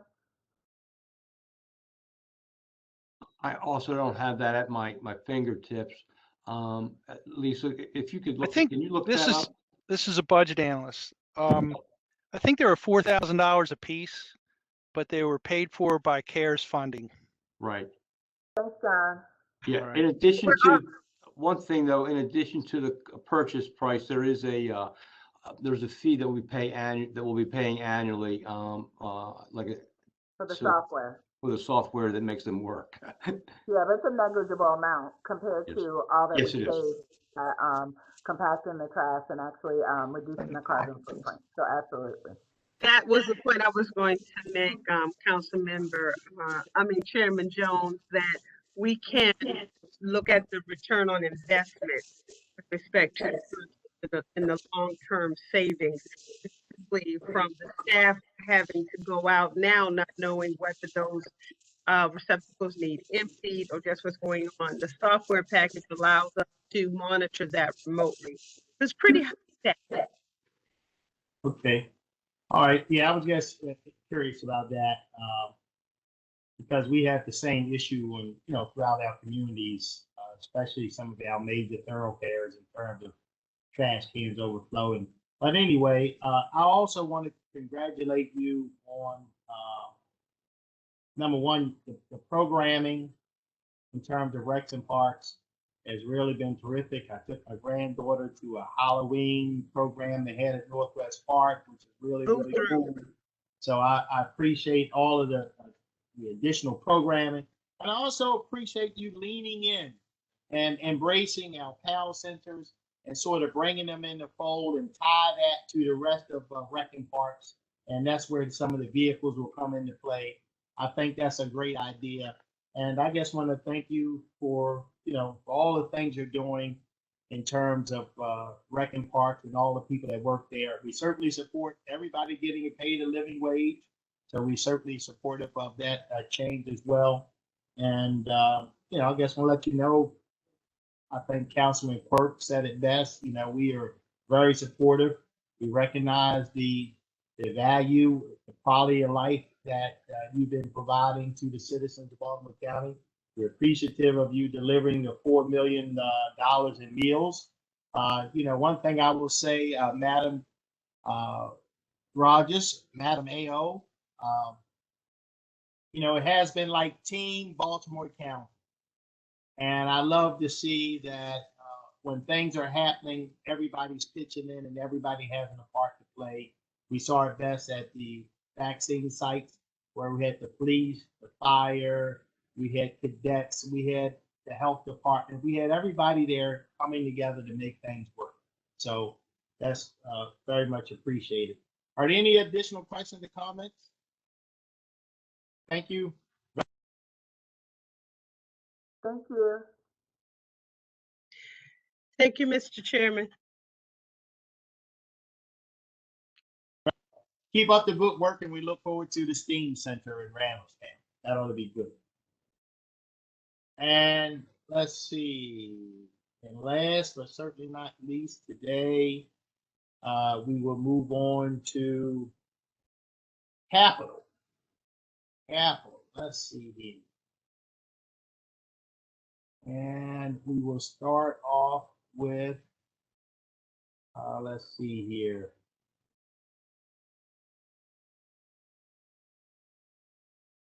Let's start off with, boy, we got a lot of people. You start off with. It's Michelle Gagnon from my office, if she would like to present the budget to the council members. Absolutely. Okay, first of all, can everybody hear me? Yes. Okay. So good afternoon. The capital, debt service, and BCPS capital budget package is divided into 3 sections. Section A is a summary of the FY 2022 capital budget and county debt and debt service. Section B contains related topics for discussion, and Section C is the BCPS capital budget analysis, which also contains topics for discussion specific to BCPS. The proposed FY 2022 capital budget for consolidated public improvements totals $522.6 million. The 2 pie charts on page A1 show the breakout of the budget among the sources of funding and among the classifications. 3/4 of the FY 2022 budget is supported by county general obligation bonds. This is followed by general fund PAYGO at 10%, state funding at 5%, and debt premium at approximately 4%. Funding for schools projects accounts for nearly 40% of the total CPI project appropriations. Funding for buildings projects represents nearly 1/5 of the appropriations, including the countywide Enhanced Productivity Through Technology project, which is presented in more detail in Section B of this analysis. And funding for various parks and recreation projects represents another 15% of the appropriations. And the remaining FY 2022 capital budget represents roads, waterways, community college, refuse disposal, community improvements, bridges, storm drains, and land preservation projects. And sustainability projects are presented in more detail in Section B of this analysis. And the public works and transportation, projects will be presented as part of the Department of Public Works and Transportation hearing tomorrow. Within the package, pages A2 through A4 provide highlights of the projects that are funded in the FY 2022 capital budget. Pages A5 through A6 summarize the total 6-year capital program for CPI projects and the funding sources. The 6-year program totals $1.4 billion and it is over 3/4 funded by general obligation bonds, with more than half of the bonds earmarked for school projects. Pages A7 through A13 show county debt and debt service, and the proposed FY 2022 budget for general fund debt service totals $217.4 million. And this is an increase of $4.6 million over the FY 2021 appropriation. The county remains in compliance with the Spending Affordability Committee's total debt and debt service guidelines. And topics for discussion begin on page B1. Turning to section C, which is the BCPS portion, the proposed FY 2022 capital budget for Baltimore County Public Schools totals $204 million. And it is funded almost entirely by general obligation bonds. And the funding for 2022 includes the Lansdowne High School replacement, Scotts Branch Elementary renovation and addition, Summit Park Elementary replacement, Red House Run Elementary replacement, design funding for a Dundalk High School addition, Northeast Central and Southeast area high school assessments for the MyPass recommendations, and Towson and Delaney High feasibility studies for renovation or replacement. The new Northeast Elementary at Ridge Road is under construction and is anticipated for September 2022, and the Red House Run Elementary replacement is moving forward to construction and is anticipated for September 2023. Pardon me. Still on hold for construction, pending a state funding commitment, are the replacement Bedford, Summit Park, and Deer Park Elementary Schools, the Scotts Branch Elementary renovation and addition, the Pine Grove Middle renovation and addition, the new Nottingham Site Middle School, and the Lansdowne High School replacement. A total of $44.7 million in FY 2022 state school construction funding has been recommended by the Interagency Commission on School Construction for final approval scheduled at the IAC meeting on May 27th, coming up. And this amount, it excludes any potential FY 2022 funding received from the recently enacted Built to Learn Act, with those details not yet known. And then beginning on C4 of the BCPS analysis, we have identified capital issues that are specific to BCPS and that BCPS and the administration can address. And with that, I will turn the discussion over. Thank you.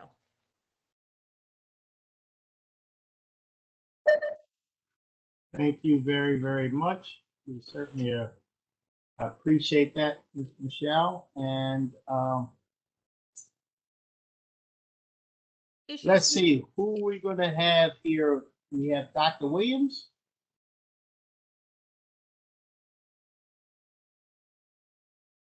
Director Blades. Yes, Mr. Chairman. I'm wondering, we have this kind of split out in different department heads answering different questions. I have the first three, and I'm going to be here for the whole time anyway. Can we skip my first three to the end and either start with Dr. Williams on the school portion or Director O'Connor with the OIT question, starting on number 4 on page B4? But why don't we start? Well, I'll tell you what, your choice. You call it, Director Blades. Oh, I was hoping you'd call it. I'll go with Dr. Williams. Okay, thank you. Sure.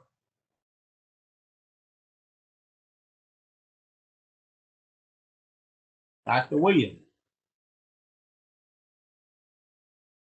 Good afternoon, Chairman Jones. Can you hear me?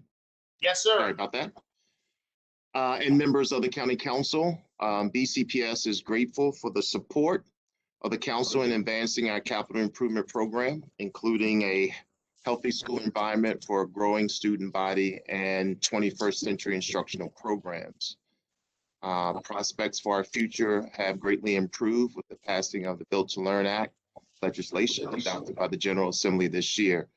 The FY 2022 BCPS capital budget reflects the input of many of our elected officials and stakeholders. Joining me today, we have Dr. Brian Scriven, the Chief Administrative and Operations Officer, Mr. Pete Dixit, Executive Director of Facilities Management and Strategic Planning, Mr. Merrill Plate, the Director of Facilities, Construction and Improvement. And in addition, we have Mr. George Saris, Executive Director of Fiscal Services, Mr. Paul Taylor, Director of Strategic Planning, and Mr. Whit Tanleaf, the Director of Budget and Reporting.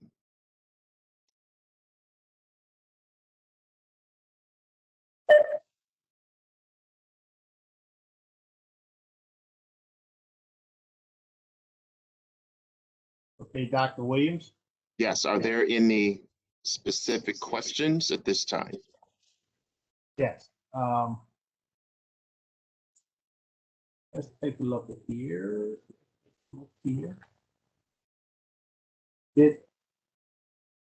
What about the questions that were provided by the auditor's office specific to the school? So Chairman Jones, we have those questions and we will call on Mr. Pete Dixit at this time to go over the responses to those questions. Mr. Dixit. Thank you, Dr. Scriven, and good afternoon, Chairman Jones and members of the County Council. I would like to reiterate what Dr. Williams said. We are extremely grateful to Baltimore County for the support you provide in our capital improvement program. As you know, the Baltimore County Public Schools capital program is jointly funded by county and state, with a larger portion provided by Baltimore County. So thank you very much. I'll go over the questions quickly, and then if you have any further questions, I'll try to answer them. The questions we received were, the first one was about the feasibility study at Towson and Delaney High School, and we have started working on it.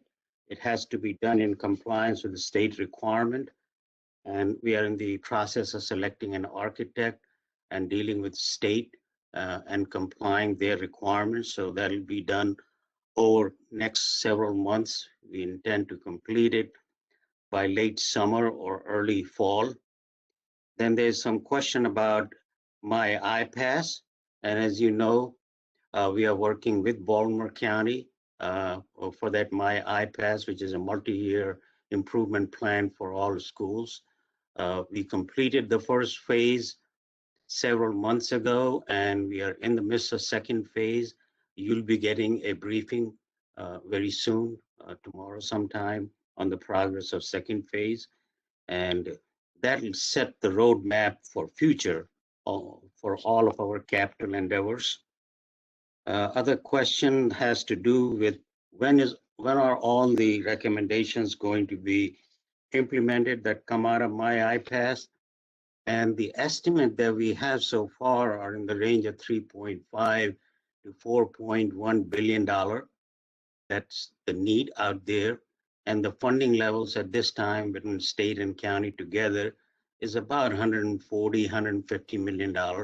So it's going to take a long time, and it's going to be a living, dynamic document that we are going to look every year and go by the priority that My I-PASS shares with us. So it's going to be done over a period of several years. There are questions about the construction cost estimate and the methods that we use. And cost estimate are based on the current cost estimate. The inflation for future is not known, so that's not included. So they'll have to be adjusted based on the real conditions every year. And the construction method, our engineering team working with the Baltimore County decides what's in the best interest for any given project. And those are the methods that we use. There were a lot of questions about Build to Learn Act, and what I'd like to submit here to all of you, that there are a lot more unknowns about Build to Learn Act than there are known. All that we know that our share over next period of 10 years is $462 million minus the carrying cost for that program. So it's going to be somewhere in between $400 million to $462 million. Exactly how much it's going to be, we are going to find out very soon. It's going to be coming to us through Stadium Authority and through IAC. They're still working on the process to distribute those funds. It could be, we don't know at this point how many per year. It has to do with the stadium authority's capability to float the bonds every year. So there may be some years where we'll have more money, and there may be some years we may not have any money. So we are still waiting to find out what the process is. Other set of questions had to do with student data, whether it's geocoded or not. And yes, the data is currently geocoded. We are careful about, and the cost of that is around $5,000. And the other question was if that can be, if it will be available in the future. And we share this data in accordance with the Family Educational Rights and Privacy Act and Children's Online Privacy Protection Rule. So our law office gets a chance to review any requests that we get on the data, and we follow their guidance to share that data. The other question is, what are the hot spots for overcrowding? Right now, we are in the northeast part. The biggest overcrowding is in the elementary schools in northeast. So we are going to be building a new northeast area elementary school. It'll be followed by Red House run elementary schools, and that'll take care of much needed overcrowding there. If you recall, there were two schools that have already been built in the past, which is Honeygo and Victory Villa. And all of these 4 or 5 schools, they should take care of the overcrowding issue on the northeast. The next phase is for Northwest, and we are in the final stages of design for Bedford and Summit Park, and county has already allocated their share of funds. We are waiting for state funds to come, and we continue to remain optimistic that whenever we get the Build to Learn Act, there will be a compression in schedule for future projects, and we are hopeful about that. So I think I took care of all the questions that were forwarded to us. If there is any more, I'll try to answer that. And again, thank you. And I do want to express our thanks to CAO Ms. Rogers and Director Ed Blades. If it wasn't for them, we wouldn't be able to complete all our capital program in a timely manner. So thank you to them. Thank you very much, Mr. Dixit. I see we have a Councilman Quirk. Thank you, Chairman Jones, and appreciate the work of Baltimore County Public Schools. Obviously, huge undertaking when it comes to capital and very finite resources and almost unlimited need for sure. Just questions specific to Lansdowne High School. Any ETA on when the first shovels go on the ground and from start to finish? When realistically might we be looking for that to come to completion? Thank you, Chairman Jones.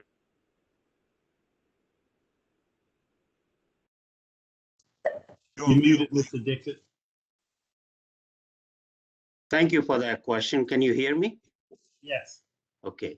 So we are patiently waiting for additional funds from Build to Learn Act that will have major impact on the schedule for Lansdowne. Baltimore County has provided funds for design, and it is being designed as fast as we can. We hope to complete design before the fiscal 22 funds are allocated to us. So it's difficult to say the construction date, but we are not too far, a couple of years from now to start. Okay. Thank you. Any additional questions or comments from the members? Yes, Mr. Chairman. Councilwoman Evans, Mr. Chairman. Yes, Councilwoman Evans, I'm sorry. Thank you. Hi, Mr. Dixon. How are you today? Fine, thank you. And how are you? I'm well, thank you. So I just have a question, and really it's a concern about the Nottingham Park Middle School. You know, we were told for several years that that was going to be funded. And of course, being told that, myself, along with Councilman David Marks, have been telling our families and our constituents that they would be getting relief soon because the new high school was coming. And now that's really not a reality right now. Can you give us any type of timeline or what it's going to take to get that back on track? So that's a good question. I think you meant middle school and not high school. Am Oh, I I'm right? sorry, middle school. Okay, that's okay. Okay. So we are in the final stages of design. County has already funded that. Right. County has funded the construction dollars for it. Right. Unfortunately, we haven't received state funds. And again, I'll say the same thing, that we continue to remain extremely optimistic about Build to Learn Act funds. And once state straighten out their process of allocating those funds, it will definitely have an impact on starting Northeast Middle School. So that's the best answer I can give you at this time. Well, I appreciate your honesty. Thank you. Mr. Chairman, Yes, Councilman Marks. thank you very much. And I'm on my phone just because it's bad where I am. I just want to agree, Councilwoman Bevins. I think it was 2016 or 17 that this middle school was announced. I completely understand that the delays are not of our doing and were due to the state legislature failing to act on Build to Learn, but it's getting really frustrating for our families, and anything you can do to accelerate that, I know we would appreciate it. And we hear you and we understand that. We are in the final stages of design of that school. And we also are in the final stages of design for the other middle school, Pine Grove Middle School. And we are just waiting for funds. As soon as the funds come, we are ready to go. Thank Okay, you. and one more thing, Councilman Jones, can I ask? Absolutely, go right ahead. We're also going to be turning our attention to this, the APFO task force recommendations, and any help you all can give us with that and enrollment data would be really appreciated. Thank you. Okay. Any additional questions or comments? Yes, Mr. Chair. Let's go ahead, right here, Councilman Coke. Thank you. Hey, Pete, how are you doing? Fine, how are you? Nice to hear from you. Same here. So you indicated that the IAC will meet on May 27th to make its make its next set of recommendations. That is the same day that the county council will adopt the budget. And I just wanted to know the process and how nimble we can be. So do we know the projects that will be on the agenda for the IAC that day? And how do we fit those into the budget? So I know the projects that you are interested in. They are not part of the recommendations that we have made together with Baltimore County. Full funding is for Northeast and Red House Run. There was a little bit of money left from that, and that is going to be used for the systemic projects that you have already approved. So we have to wait for Bedford and Summit for the next year's recommendation. Really? Yeah, our design is almost in the final stages. So there's not enough money left over for Bedford for this year. Even with Build to Learn? Build to Learn money is not being distributed right now. It may take another. I see. Yeah. I see. So this is aside from Build to Learn. That's but right. Bedford and Summit Park are the two that would wait?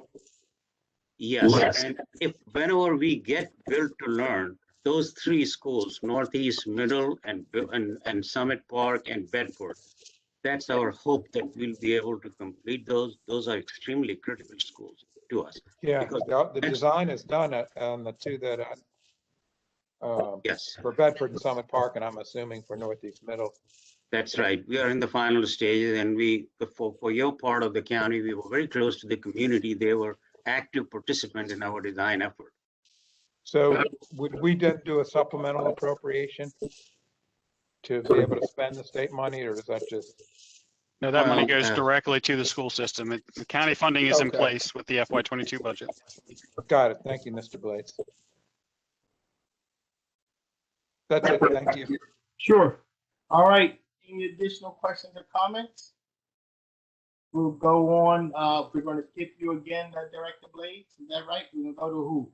O'Neill? Does that complete our review for the schools? Are they finished? I believe so, unless there's any additional questions or comments. Is the auditor satisfied? Lauren? Yes, thank you. You're welcome. So Great. thank you very much. Sure. Great. Let's jump to Rob O'Connor with on page B4 with technology initiatives. Good afternoon, Chairman. How are you doing, sir? Good afternoon, Chairman and members of the Council. Office of Information Technology always appreciates the support of this Council and the administration.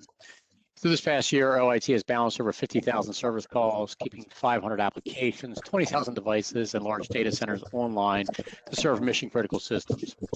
In addition to daily operational support, OIT is currently handling 140 active IT projects.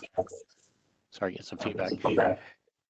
This is what we do every day, every week, every year. However, this past year was a challenge for all, including OIT. COVID efforts from OIT included deploying over 3,000 laptops for work from home needs, dozens of video conferencing implementations, and programming dozens of grant and COVID-related applications, dashboards, and data sets.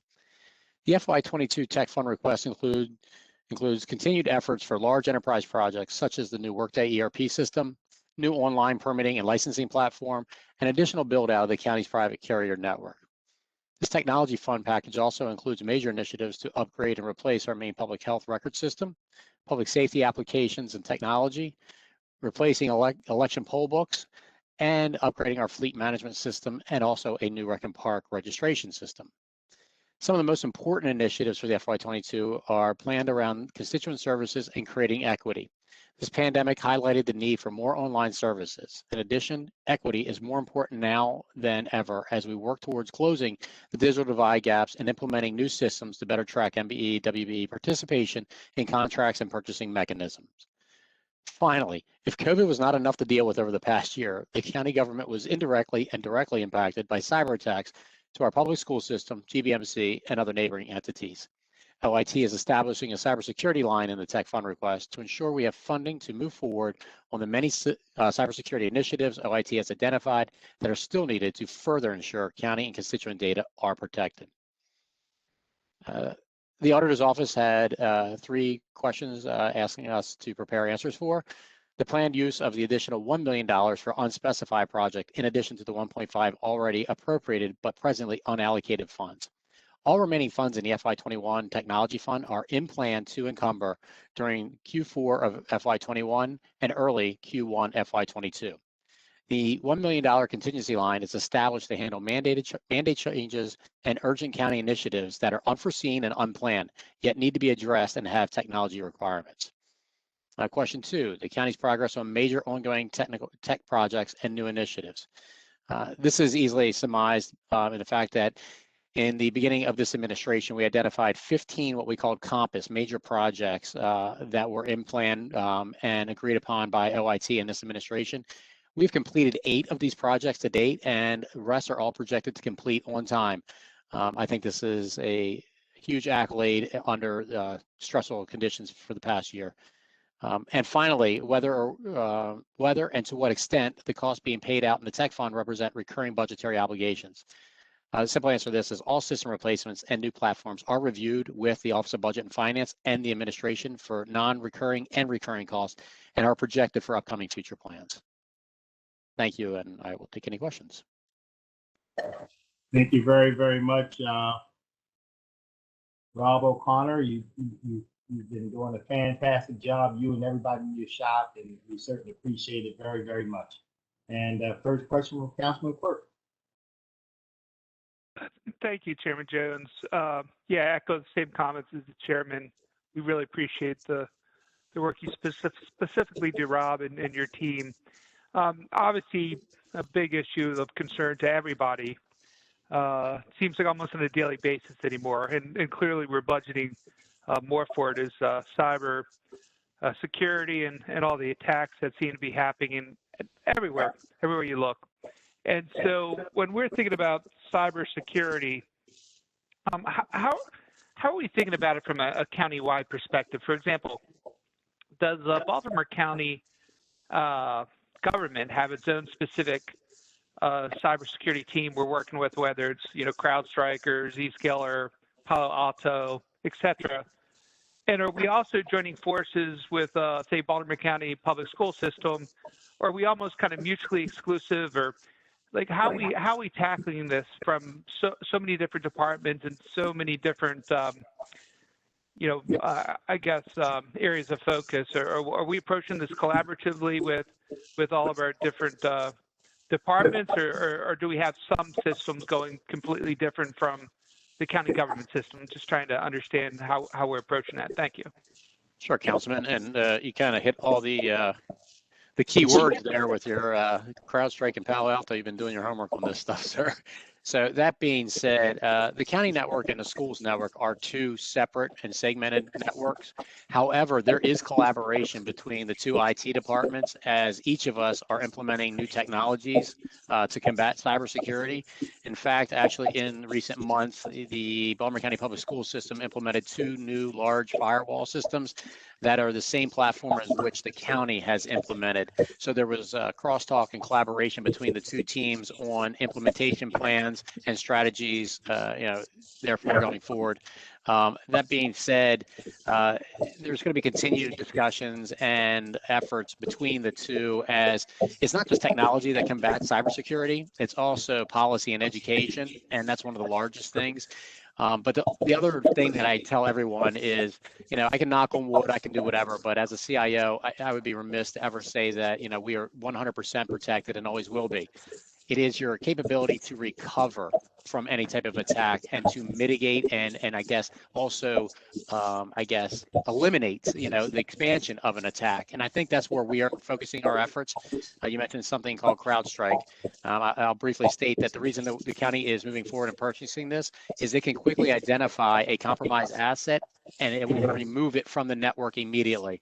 That is the thing that many entities are seeing, is that something gets into your network and then it crosswalks across the entire different agencies. So between Baltimore County Public Schools and ourselves, I think that each of us are working hand in hand together to ensure that this never happens again. This was very difficult for the schools and also for the county this past year. Thank you. Thank you. Any additional questions or comments from the members? Hearing none, thank you again, Rob, for your work and dedication. Your entire team is doing a fantastic job. Director Blades. Yes, sir. Next, we have page B7, Sustainability Projects with Director David Likens. Good afternoon, Chairman, members of the County Council. Some of the things, the topics that I see in the book for tree planting, maintenance, the tree planting program, and the purchase of easements for additional tree plantings. I won't bore you with our usual standard tree plantings for MS4 obligations and the maintenance associated with that. I'll go to some new and exciting things that we're doing this year. 2 things we're doing in terms of spending other people's money. The county administrative officer always tells us we should try to spend everybody else's money first. So 2 things that we are doing is, and we're taking Chesapeake Bay critical area fee and lieu monies that developers have given to us over the years. And we're going to try to use that. We've talked to the Critical Area Commission, and they're going to allow us to use that to try to purchase easements on a property in the critical area that has excellent forest, and it's right on the water. I believe the councilman's aware of this, and we've been working with him to try to get the property owner to sell us an easement on this property. We're also using some money in Councilman Koch's district. We're using $720,000 this year of forest conservation. So this is the forest conservation fee and lieu money that the developers have paid us. Again, it's not county funds, it's developers' money that they've given us to try to purchase an easement on Forest in northern Baltimore County and in the Piney Run watershed. So both of those shouldn't cost the county a dime, and we're using developer money, and we should do some great things by saving lots of forest with that. A second program that we have this year that the county executive is very interested in is a tree equity program. We've had tree canopy goals in Baltimore County since 2013. We've been trying to set by 2025 to have 50% of the county in tree canopy. And we're on target to meet that goal. But when you start studying tree canopy with today's GIS and all the computer data that you can look at, one of the things that jumps out at you quickly is there's a whole lot of correlations between tree canopy, and one of the major one is income level. And the people with the most income have the most tree canopy coverage in their properties. So that also says that the people with the least income have the least tree canopy coverage on their properties. And along with tree canopy coverage and the correlation of income, there's many other correlations that go with that too, including many health benefits. People who have high tree canopy coverage have less asthma emergency room visits. They have better ozone levels. They have better summer temperatures. It's a swing of between 6 and 7 degrees between areas that have high tree canopy coverage and areas that have low tree canopy coverage. So there's a lot of health benefits that go with tree canopy coverage. So what we've done is we've developed a program, and the purpose of the tree equity program is to create equity in the benefits that trees provide to all Baltimore County residents by adding trees for residents that are least empowered to do so on their own. So the people with the least amount of money, we're going to find where those neighborhoods are and where those correlations are. And we're going to develop a program to go in and plant additional trees in those neighborhoods. And we have our GIS team working with many other county agencies, with Public Works. They have a street tree program. We're working with GRSI, with Troy Williams and Diversity, Equity, and Inclusion. We're working with the planning office because they have planners. We're working with PAI because they have the county's landscape architect and the open space manual. We're working with Rec and Parks and property management. We've put this coalition, this team together that we're going to study on GIS and figure out where these low tree canopy and low income levels are. And we're going to go to 8 or 10 of them, and we're going to spend the money that's allocated in the budget to try to increase the tree canopy coverage in those areas. So that's an exciting new program that we're really, we've had a couple committee meetings, and everybody's pretty excited about doing that. So those are the new things that we're doing this year. Thank you very much, Mr. Likens, and you and your team also does a fantastic job. No question about that. I have a question for you from Councilman Craney.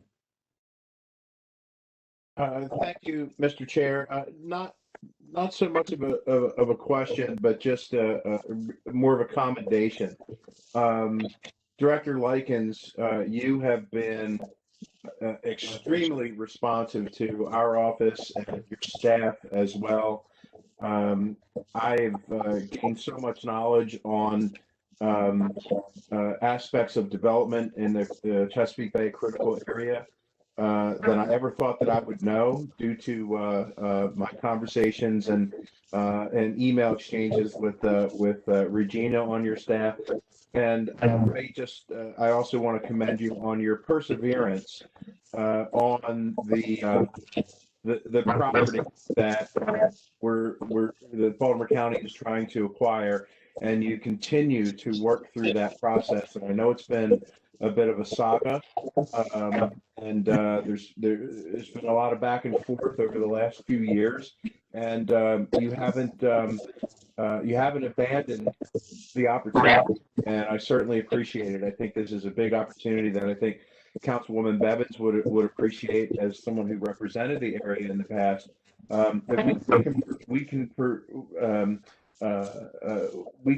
preserve a huge part of waterfront property and stave it off from development, which is what our constituents want to do, and we can protect Chesapeake Bay and the tributaries, Longback River. So just great work on that, and I'm hoping to see it through fruition. And if I can help in any way, as we've had, as I've said in numerous conversations, if I can help you, please let me know. And I just, again, appreciate your perseverance and your team's responsiveness to the issues in the 7th District. So thank you, David. Appreciate it. Thank you very much for the compliments, and we'll stick with it. We'll get it done. Mr. Chairman? Yes, go ahead, Councilman Marks. Yeah, I want to echo what Councilman Crandall said, and quite frankly, all of the agency heads on this call have done a great job. But Dave, you and Scott Porter and everyone who responds to my constant questions about stormwater management ponds and the like, I appreciate your responsiveness. And you know, I'm the county representative on the Critical Areas Commission, and I'll echo what Councilman Crandall said. We really are a model for the state, and it speaks to your experience and your department's dedication. So thank you for all you do. Thank you very much for the compliment. Any additional questions or comments? Thank you very much. Yes, Mr. Chair. Oh, almost made it. Sorry. Just one quick question about this tree canopy study. Yes. Mr. Likens, I was just wondering if life expectancy is an area that you'll be looking at in terms of health disparities related to tree canopy. And I suggest this when I worked at LifeBridge Health in the Sinai Hospital Service area. If you lived on one side of Northern Parkway, you could expect to live to be about 66 years old. But if you lived on the other side of Northern Parkway, you could expect to live to be 83 years old. And so there was a significant disparity based on the environment, and just tree canopy was one of them. And so I was just wondering what your thoughts on that were as we look at this as a county. Is life expectancy one of the metrics we would use in terms of defining how to strengthen our tree canopy and identify where we need to strengthen it? That's an interesting point. I don't think we've actually run that correlation yet, but I wouldn't be surprised if life expectancy isn't related to income level also. Yeah. So, well, if each of the hospitals have to do an analysis every 3 years where they look at all of these data, and I just wonder, there might be a model out there with any of the health systems. I think they're required by the state to present that every 3 years. Sure, we'll be glad to look at it, see what we can come up with. Thank you. You're welcome. Thank you. Any additional questions or comments? All right, Director Blades. Yes, sir. Page B9. B9 Senior Centers with Director Laura Riley. Good afternoon, members of the council. Great to see you all today. As you probably heard, we've been very active in the Department of Aging with serving our older adults through the pandemic. But I'm here today about our senior centers. Even though we have not been open, we've been making phone calls, doing drive-through events, sending emails, and averaging about 86 virtual programs a week. So we've been very effective with our participants. We are very excited that we started phasing in reopening today. I'm here at Bicoda, and I went downstairs and saw the people, and they were excited beyond belief for being here. So we appreciate all that's going on. Woodlawn Senior Center is our biggest project for the coming year, with an expansion that's going to be tripling the size of the existing center. And this is really about a more equitable distribution of our resources, and we're very excited to have that happening.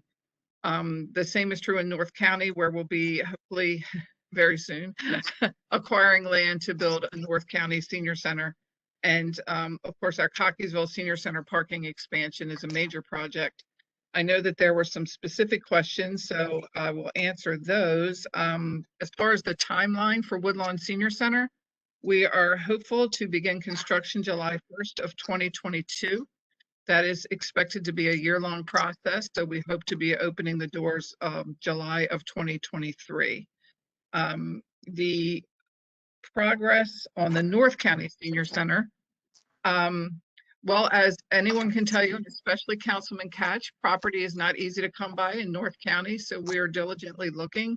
Property management is working with us to try and identify the proper property, as well as conducting a feasibility study as to just what is needed in that area. So I'm afraid I don't have a timeline on that, but we're always looking for recommendations. We have looked at several properties that have been recommended. To this point, we've been unable to have successful negotiations, but we're going to continue because we're committed to make that happen. The Cockeysville Senior Center parking expansion, I know that amount of money raised a lot of eyebrows, and that is because the feasibility study that was done in order to have the least impact on the recreation and parks facilities and the housing that is on the site has recommended a parking garage. Would be one tier over the existing parking, and it would be the most efficient way to get more parking to that site. Other capital projects that we're in the discussion phase of, there is a feasibility study going on right now to expand the Jacksonville Senior Center. That center, from the day it was built, has been bursting at the seams, and so we are looking at ways to use that property and that land where we are co-located with Recreation and Parks to give them the adequate size for the membership that they currently have. Also looking at doing a parking review feasibility study at Parkville Senior Center, where we have some real challenges there, especially for our handicapped participants. That's a great distance for them to walk to the entrance. Hope to be revisiting the upgrades here at Bicota, where our offices are, that were proposed a few years ago. Trying to dust that plan off and see if those are possible in the future. And we'll continue to do parking reviews. It's interesting that our buildings many times were not planned with adequate parking for the people. So we're now catching up to try and provide more parking so that those who do attend don't have the headache of trying to find a place to park. And I believe I've addressed all those questions. And if there are any additional questions. Mr. Chair. Director Rowley, we certainly appreciate all your work, especially on the Woodlawn Senior Center. And next, Councilman Catch. Yeah, thank you, Mr. Chair. Laura, I can't thank you enough for all of the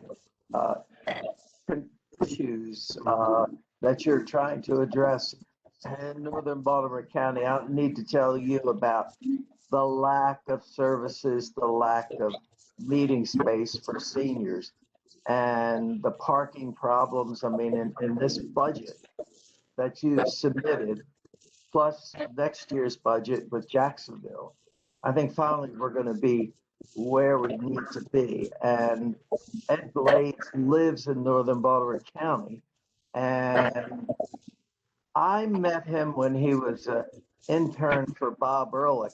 I don't know if he's now older than me or younger than me, but Ed, you may have a use for these services in the future. So please, Lord, be nice to him. I've been beating my brain out about a location as well for the Hereford Center. Are you familiar with Old Sparks Elementary School? Yes, actually, my parents went to school there. Okay. I guess, well, if you know much about that land, part of it's in a floodplain, so you really can't use it. Has been any consideration given to the Old Sparks Elementary School? I'm sure it can be renovated. But I think maybe the parking is a problem. Or is it too far south, or what? We have not, to my knowledge, we have not looked at that, but I believe there's still a facade from the old school on the property. And I don't know if that's been put into special preservation or not, but I'll work with Deb Tyndall and we can look into that. I don't think it can be removed. Of course, the definition of what the front is, it's the arches. So I'm not sure it's that extensive, what's actually being preserved. But again, I want to thank you so much for all you've done and going to do in the future for our seniors. And I'll talk to you later. Thanks. Thank you. Mr. Chair. Yes, Councilman Patoka. Thank you. Thank you, Ms. Raleigh, for the good work that you and your agency does for seniors across the county. It does appear that each year we pick one or two big senior center projects. And so I just want to put on the radar screen for future capital budgets, the Pikesville Senior Center. As you know, it's on the second floor of the library. And so it's hazardous if there were an emergency and we couldn't use the elevators to try to get seniors evacuated. Secondarily, in the Pikesville revitalization study, the largest segment of the population, I think it was 33%, were 65 and older. And then the second largest group was the 54 to 65 age cohort. And so we're all either headed there, Councilman Catch, or we're already there. And so we need, and even Ed Blades may need a place to go at some point.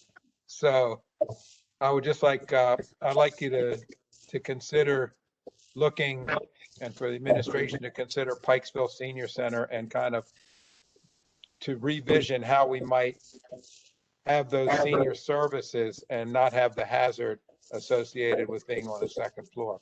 There might be other opportunities in Pikesville as things develop with other big projects, but if you wouldn't mind keeping that on your radar screen, I would be very thankful. And so would the seniors and the families of those seniors in Pikesville. Yes, believe me, Pikesville's always on my radar. It's kind of been a little on hold, waiting to see what happens with our property, because that has been exposed. Yes, and that was the other opportunity I was talking about. We do have a plan. The fire department is very much aware of the issue with the elevator and has assured us that they would be there pronto. They actually have come and helped people down when the elevator's been out of service. It's not ideal. And I have to tell you, I wasn't the one who put it on a second floor, and we will not have a second floor senior center as long as I'm here, but we're very much aware of that. And we always keep our eyes open for opportunities to relocate the Pikesville site. Yeah, I think it's the old elementary school that was converted into both the library and senior center. And so thank you for having that on your radar screen. Absolutely. Okay, any additional questions or comments? All right, hearing none, you can move right along, Director Blades. Yes, sir. Still on the same page, energy performance contracting with property manager Deb Schindel. All right, she'll start with the fire station. Oh, yes, sir. I'm going to look for that property. You're darn right. I heard that loud and clear. Good afternoon.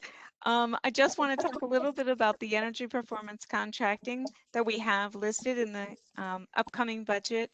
The anticipated timeframe for phase 1 studies of this project. We are currently actually reviewing the existing contract where we have used for the buildings in the prior fiscal year. And we are evaluating the language to determine, kind of as we go through this process, since it's a new process for us, we're kind of tweaking. And before we put anything out to bid, we want to make sure that any kind of tweaking on the contract that has to happen, that we make adjustments before it goes out. So we anticipate that this contract will be out on the street by the end of the summer for competitive bids for the buildings that are currently listed. The second question is the basic for the proposal FY22 additional funding for each project. So let me explain a little bit about what we have done for the basics for the additional funding. So as you go through the energy performance contracting, there are going to be equipment that makes sense to replace at the same time that you do this energy performance contract, but those pieces of equipment will not fall into the contract because they don't fall under the energy performance. There's not a whole lot of energy savings in them. For example, this year we had a boiler and it did not fall into, can you hear me, sir? Because I can pull this off. Okay. So the boiler that we're looking at currently in this current contract does not, the upgrading of the boiler or the replacement does not create a whole lot of energy savings. However, while we're doing all of the attachments to that boiler, the piping that goes through the building, all the air handlers, the duct handlers, air handlers, and all of those devices are going to be attached to it and new. And we know that the system itself it's 50 plus years old, and it really is at the life expectancy. It behooves us to take that opportunity and replace the equipment that does not fall under the energy performance contract, but it is connected to those pieces that will be replaced. We then replace that equipment at the same time so that it all could be new. Leaving an old piece of equipment attached to new ductwork, air handlers, BAS systems doesn't make sense if the other pieces are not,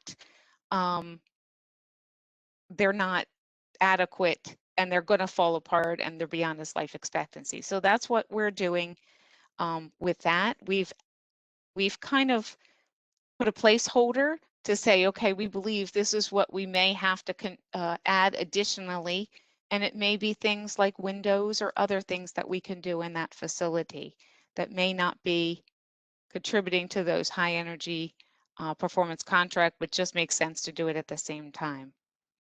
And the next question is the status and projected cost savings of the county's bona fide EPC projects. So I would love to say nothing better today that I had bona fide statistics that where I can prove the savings. However, the current project that we're working on between Drumcastle and Glenarm, which is our first real EPC that we're trying to pull together, is still in its first phase. And so by the end of June, we will have the contractor's complete package to the county, although we've been working hand in hand with them with the EPC committee. It's been evaluating everything that they submit. They've done their 30s, their 60s, and then their 90% drawings and what they're proposing to change. Their 100% is due into us at the end of this month or early June. We're going to sit down as a committee and we are then going to decide to go what we want to obligate ourselves into in a phase 2 contract. Once we get in and make that contract, we go into phase 2. It's still going to be about 1.5 years because we have to go in full complete design and construction. Then our goal, after we turn it over and the construction's done, then we can start monitoring and making sure that we are receiving the energy savings that were anticipated by the contractor. So we're not quite there yet, but we promise to keep you communicated and in part of that process as we move forward so that you can see the EPCs and how they are valuable and how we're offsetting the cost of energy to pay for the capital construction.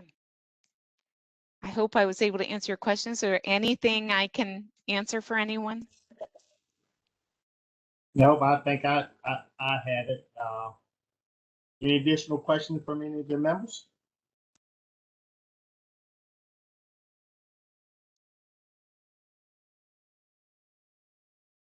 Well, thank you again. Okay, thank you. And all right, Director Blades. Okay, Mr. Chairman, we'll jump to page B10 for Recreation and Parks with Director Johnson. And then after Director Johnson, I'll wrap up with the 3 questions assigned to me. Okay. Thank you, Director Blades. Good afternoon, Council Chair, members of Council. Thank you for the opportunity to present on our capital budget today.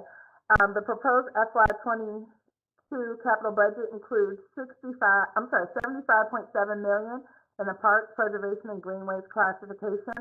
Some of the highlights are Sparrows Point Park, Greens Lane Park Design and Construction, Belfast Road Park Phase 1 construction, Oregon Ridge Park Enhancement, Local Park Comprehensive Enhancement Program, Rockdale Park Renovations and Enhancements, Imagination or Destination Playgrounds, Cromwell Valley Park Enhancements, Diamond Ridge Family Park Renovations and Enhancements, Banneker Community Center Destination Playground, Western Hills Park Community Center Design, Fleming Park Enhancements, Recreation and Parks Agency Master Plan, kayak and canoe launches, Kiwanis Field Delight Quarry Parking Expansion, and Northwest Regional Park Exercise Pavilion. Let's see, B11. Okay.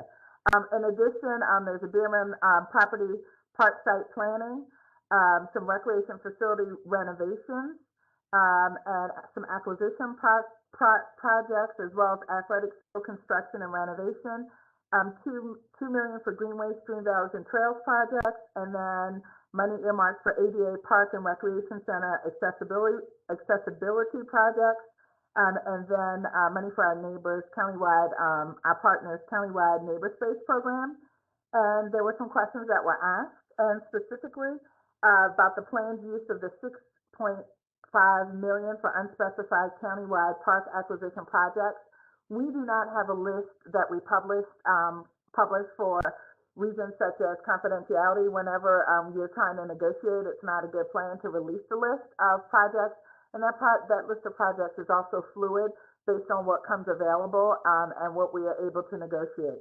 We do have a policy, though, where we will only pay the appraised value, and that's because the majority of our acquisition money does come from Program Open Space. So we follow their rules and regulations. Anticipated operational changes and new operating costs that will be associated with the new recreation and parks projects. Those will not be in this budget. Many of our longstanding park projects won't be completed until next fiscal year.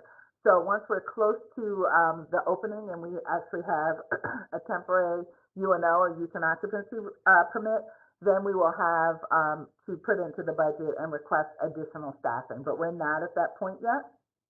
And will the county seek leverage opportunities for community fundraising? And we absolutely will, as mentioned earlier, and we've already started that process on 2 of our major projects. But we will absolutely look for philanthropic support for our capital projects. And I'll open to any questions you may have or any further clarification that's needed. No, we certainly appreciate your wrapping that up for us, Director Johnson. Absolutely. Councilman Quirk said it best. We're very supportive. Mr. Chair? Yes, Councilman. Question for Ms. Johnson. So projects that have been, that we talked about, like Paul's Farm acquisition, are those somewhere in the budget? Or are they in a bulk account? Those that are using POS money, but we're negotiating? Yes, I will not confirm or deny where we are and whether or not we're trying to acquire that property. However, any property that we do try to acquire does come out of the acquisition program, and that's Gotcha. 6.5. So it does come out of there. And I believe we have about 4.5 from Program Open Space and about 2 million in general funds. Gotcha. And also, there's a big for sale sign on some wooded area right behind St. Mark's on the Hill on Old Court Road. Okay, thank you. We will look into all open property and then determine if it would be a best use for the Department of Recreation and Parks. So I know Pat McDougal is listening, so we will try to track that down and see if it will be feasible for our department. Okay, thank you. You're welcome. Thank you. Okay, any additional questions or comments? Give me 1 second.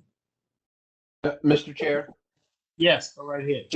Just want to reiterate my support for the department and for the work that's been done on a couple different initiatives that I mentioned before. It seems as if we have a renewed focus on rec and parks, and hopefully, they're not the stepchild of budget considerations that they've been for way too long. So appreciate the administration's work and Director Johnson and her staff's work. Thank you. Sure. Thank you. Okay. I believe that is it. No additional questions or comments. Director Blades. Yes, sir. I have three more responses for questions starting on page B1. I'll do my best to keep you awake. They gave me the technical stuff. So we'll start off, if you don't mind, Mr. Chairman, I'd like to look at the graph on page B1, and it shows the difference as far as spending, actual spending versus appropriations. And I think it's a good graph and technically correct. But what I want to point out is that it doesn't actually take into consideration the referendum amounts. The auditor is correct that this is the largest appropriated capital budget. But if we were to look back at FY20, we had a referendum dollar amount of $491.7 million for the FY20 budget. And after that referendum was approved by the voters in 2018, we came back with a supplemental appropriation on Council Bill 8318, and we appropriated 170 million of that 491 million to the FY19 budget. Had we not done that, and had we appropriated that in FY20, FY20 would have been the largest appropriation in county history. And the reason I wanted to bring this to your attention is I don't want you to think that we are out of control with our debt, with the ramp up in FY22, because we're actually $100 million below the FY20 budget. As far as the bonds of the FY20 budget totaled 491.7 million, and FY22 totals, I think it's 395 million. So we are $100 million below. And the school referendum from FY20 to FY22 actually decreased significantly, going from 335.5 million to 200 million. So, but where we did change some things is, we have this record increase for recreation and parks, increasing it by 31 million and doubling the bonds that we have for waterway improvements and land preservation. So what does this do for us as far as our spending moving forward? If you look at the graph again on page B1, you see the dark blue bars, and you can see from FY14 to FY18, we were ramping up. This was schools for our future. This was forward funding, where we were starting to issue more and more debt to keep the program moving. And then you see it drop in FY19. That's when we stopped. We stopped forward funding the projects, and we started waiting for the state aid to catch up to us before we kept moving forward. So what we are going to see with the Built to Learn Act, with the 31 million in recreation and parks, increasing stormwater, increasing land pres, we're going to see those dark blue bars going back up, increasing as we move forward. The unknown variable is the Built to Learn Act, because we haven't received any guidance yet. So we have to factor in what we will be eligible for once that pot of money opens up to us. All of our funding is in place with FY22, including Lansdowne High School.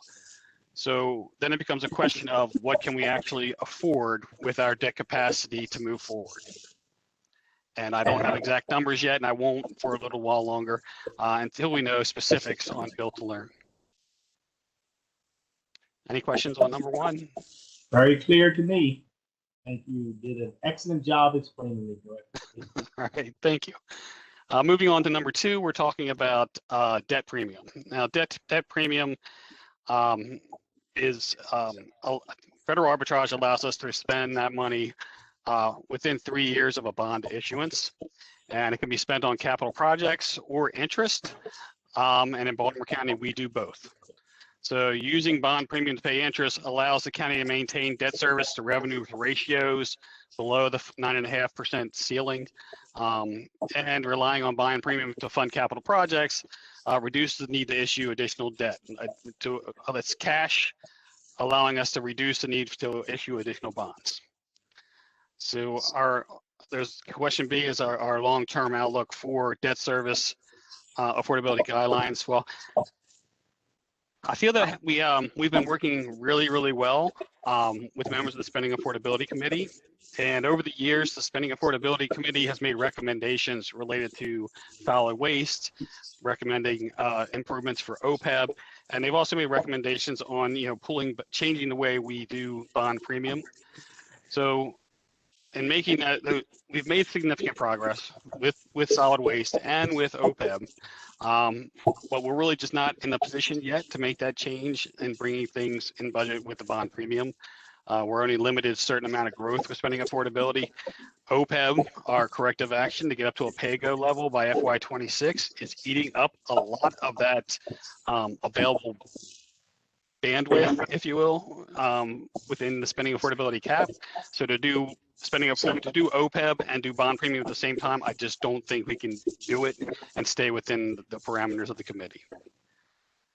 So, and then finally, there's a question on the ARPA funds, the possibility of that going towards PAYGO, and we have not identified any specific capital projects for the ARPA funding. Okay. There's no questions on that. I'll move on to number 3. I'm okay. Hearing none, move right on. Okay, the last question is on equipment purchases, and we are planning on the next issuance of approximately $80 million in COPs, certificates of participation, to fund equipment needs for the next 2 to 3 years. Of that 80 million, it'll be 75 million for general fund and 5 million for Metro. We'll be submitting a resolution to the council before the end of this calendar year, and that resolution will finalize everything, including providing an equipment list for everything to be purchased. And so that'll be voted on and approved, hopefully approved by the council. And then equipment purchases will begin after settlement in late March of 2022.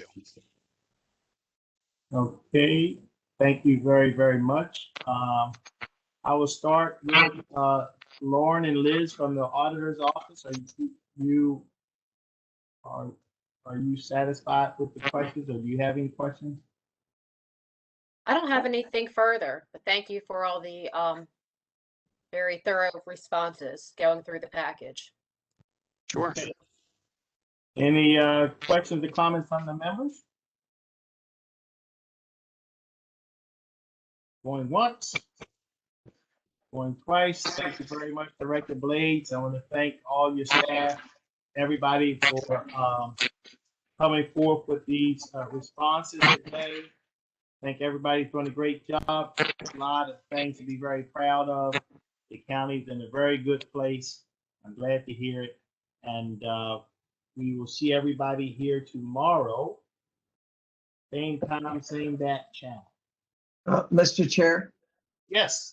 could I ask Liz or Lauren to call me at home in about 10 minutes? I have something important to go over.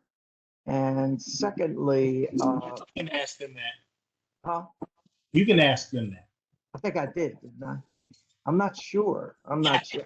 Well, I sort of kind of heard you. Go I had ahead. a problem with this computer on you began to lose energy. I didn't know you had to plug it in. But anyhow, my other question is for DeAndrea and okay, my question for DeAndrea is with this Towson what's it called, connector, which is causing me nothing but problems in my district. I sent, yeah, don't laugh, David, it's not funny. So I sent you all a letter suggesting a compromise that I think might solve the problem. And that is to go forward with the Kearney Park and Ride and have the county purchase the Joppa Road land from the county so that go ahead and put it at Kearney temporarily. And then when the Towson lot where, the state owns, what District 4 used to be, and then buy that and you can house the Towson connector and any other connector that it's going to happen in the future. I don't know if you had a chance. Did you get it? And have you had a chance to take a look at it? And hopefully we can work out this little swap. So to take all the stress off of me when this issue comes. If you realize the people who live in my district, there was never open public hearing on any connection between that. I'm sorry. Go ahead. No, sir, I haven't received a letter. I imagine it may be coming, but I haven't received anything. But I'll be on the lookout You mean for it. from me? From me? You haven't received Yes, it? sir. No, sir. Okay, well, I'll send it again. I sent it about a month ago. So, okay. No, sir, I definitely would have responded. No, sir, I haven't received it. I'm Okay. sorry. Okay, I'll write it again. Well, you heard my idea.